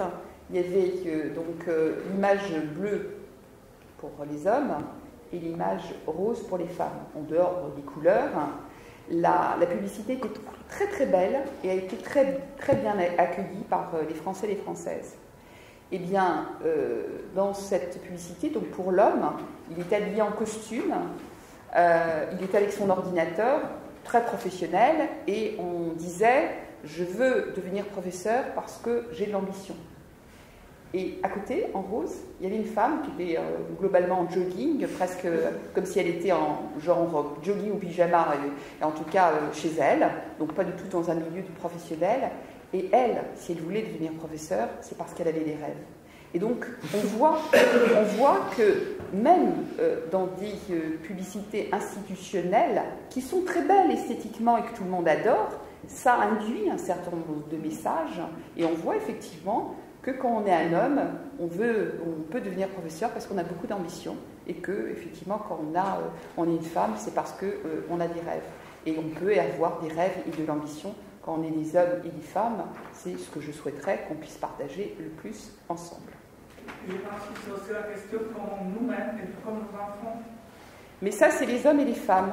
Et les stéréotypes, ce qui est très important, c'est qu'ils ne sont pas simplement portés par les hommes, ils sont portés par les hommes et par les femmes. Et s'il n'y a pas de responsabilité pesante sur les hommes, parce qu'ils seraient misogynes ou machistes, la responsabilité, elle appartient aux hommes et aux femmes. C'est-à-dire que si les femmes habillent les filles comme les princesses, ils ne peuvent pas attendre que les filles vont se battre, il faut se battre depuis petit. Mais moi, ce que j'espère, le Noël dernier, on m'a interrogé à la presse, et je leur ai dit, ce que je souhaiterais, c'est que les hommes et les femmes, les pères et les mères, juste fassent quelques pas en arrière avant d'acheter un aspirateur pour leur fille pour Noël. Mais je pense que là, effectivement, il y a une question, c'est les femmes d'abord, elles doivent, enfin, la mère, hein, parce que c'est elle qui a au départ beaucoup de pouvoir, enfin, pour l'instant, oui, de par la loi, non, mais dans la cellule familiale, c'est quand même la maman qui va avoir dans le quotidien encore quelques années, peut-être même pas des générations, mais encore quelques temps. C'est elle qui va dire d'abord ah ben tiens, va dire à papa qu'il t'essuie le nez. Parce que pourquoi c'est que mère qui doit essuyer le nez? Enfin, donc au départ, il faut aussi que les femmes se réalisent qu'elles peuvent demander et prendre une place autre que celle qui leur est conférée par les générations et le poids de l'Église, parce qu'on est la société judéo-chrétienne, etc. Donc c'est vrai qu'il y a une impulsion où les femmes doivent d'abord aussi se secouer. Enfin, j'imagine qu'il vous fallait énormément un peu de courage, de temps en temps même dire aux garçons, mais crotte, enfin, je prends ma place, je vais être assise à cette place-là et je veux faire mon exercice de maths.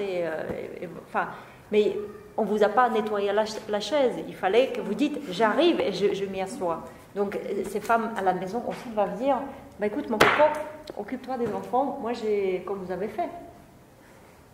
Enfin, vous êtes un super exemple, mais il fallait quand même pouvoir le dire à votre mari, de dire ben, j'ai ça et ça comme responsabilité. Il faut que les femmes sachent que c'est possible, qu'elles ont cette possibilité. Et toutes ne le pratiquent pas, ce savoir, dans le quotidien. C'était un dernier mot de conclusion Alors, moi, j'ai jamais eu de gros événements, voilà, mais c'est des petites choses régulières auxquelles on est confronté et qui ne sont pas nécessairement en plus des choses méchantes de la part de l'autre, nécessairement. Non, moi, par contre, ce que je voudrais dire en conclusion, c'est j'ai longtemps pensé, quand j'étais étudiante et même au début de ma carrière, je dirais jusqu'à environ la trentaine, qu'en fait, cette histoire d'homme-femme, c'était un truc de mes mères et de mes grands-mères qui s'étaient battues, qui n'avaient aucun sujet. Que c'était fait. Et que c'était fait, que c'était terminé. Et je l'ai longtemps cru. J'ai vraiment pensé... et puis, c'est quand j'ai commencé à arriver à la trentaine que j'ai commencé petit à petit à voir des hommes avancer, progresser peut-être plus vite que les garçons et commencer petit à petit à me rendre compte que c'était peut-être... un petit peu plus dur pour les femmes. Et j'entends très souvent, il y a des différences de génération et les plus jeunes, donc je m'adresse plutôt aux plus jeunes d'entre vous, il y a moins de soucis, c'est plus là entre les hommes et les femmes. Je pense qu'il faut continuer à regarder la réalité, il ne faut pas rêver, il y a encore des différences, ça a beaucoup progressé, mais il y a encore beaucoup de chemin à faire et il faut tous le faire ensemble avec les hommes, parce que pour moi c'est pas du tout un conflit, mais c'est encore là. Et il n'y a pas de différence, je crois, de génération nécessairement. Je pense que plus on monte et plus on évolue, plus on se rend compte des obstacles voilà, il faut en être conscient tôt et avancer avec sa pratique. Voilà. Donc sur cette belle invitation à l'action, on va conclure le débat. J'espère que vous avez apprécié, que vous avez appris des choses. Je remercie encore une fois nos intervenants de s'être déplacés. Et je vous souhaite une belle soirée et peut-être à une prochaine fois lors d'autres événements de l'association. Merci beaucoup.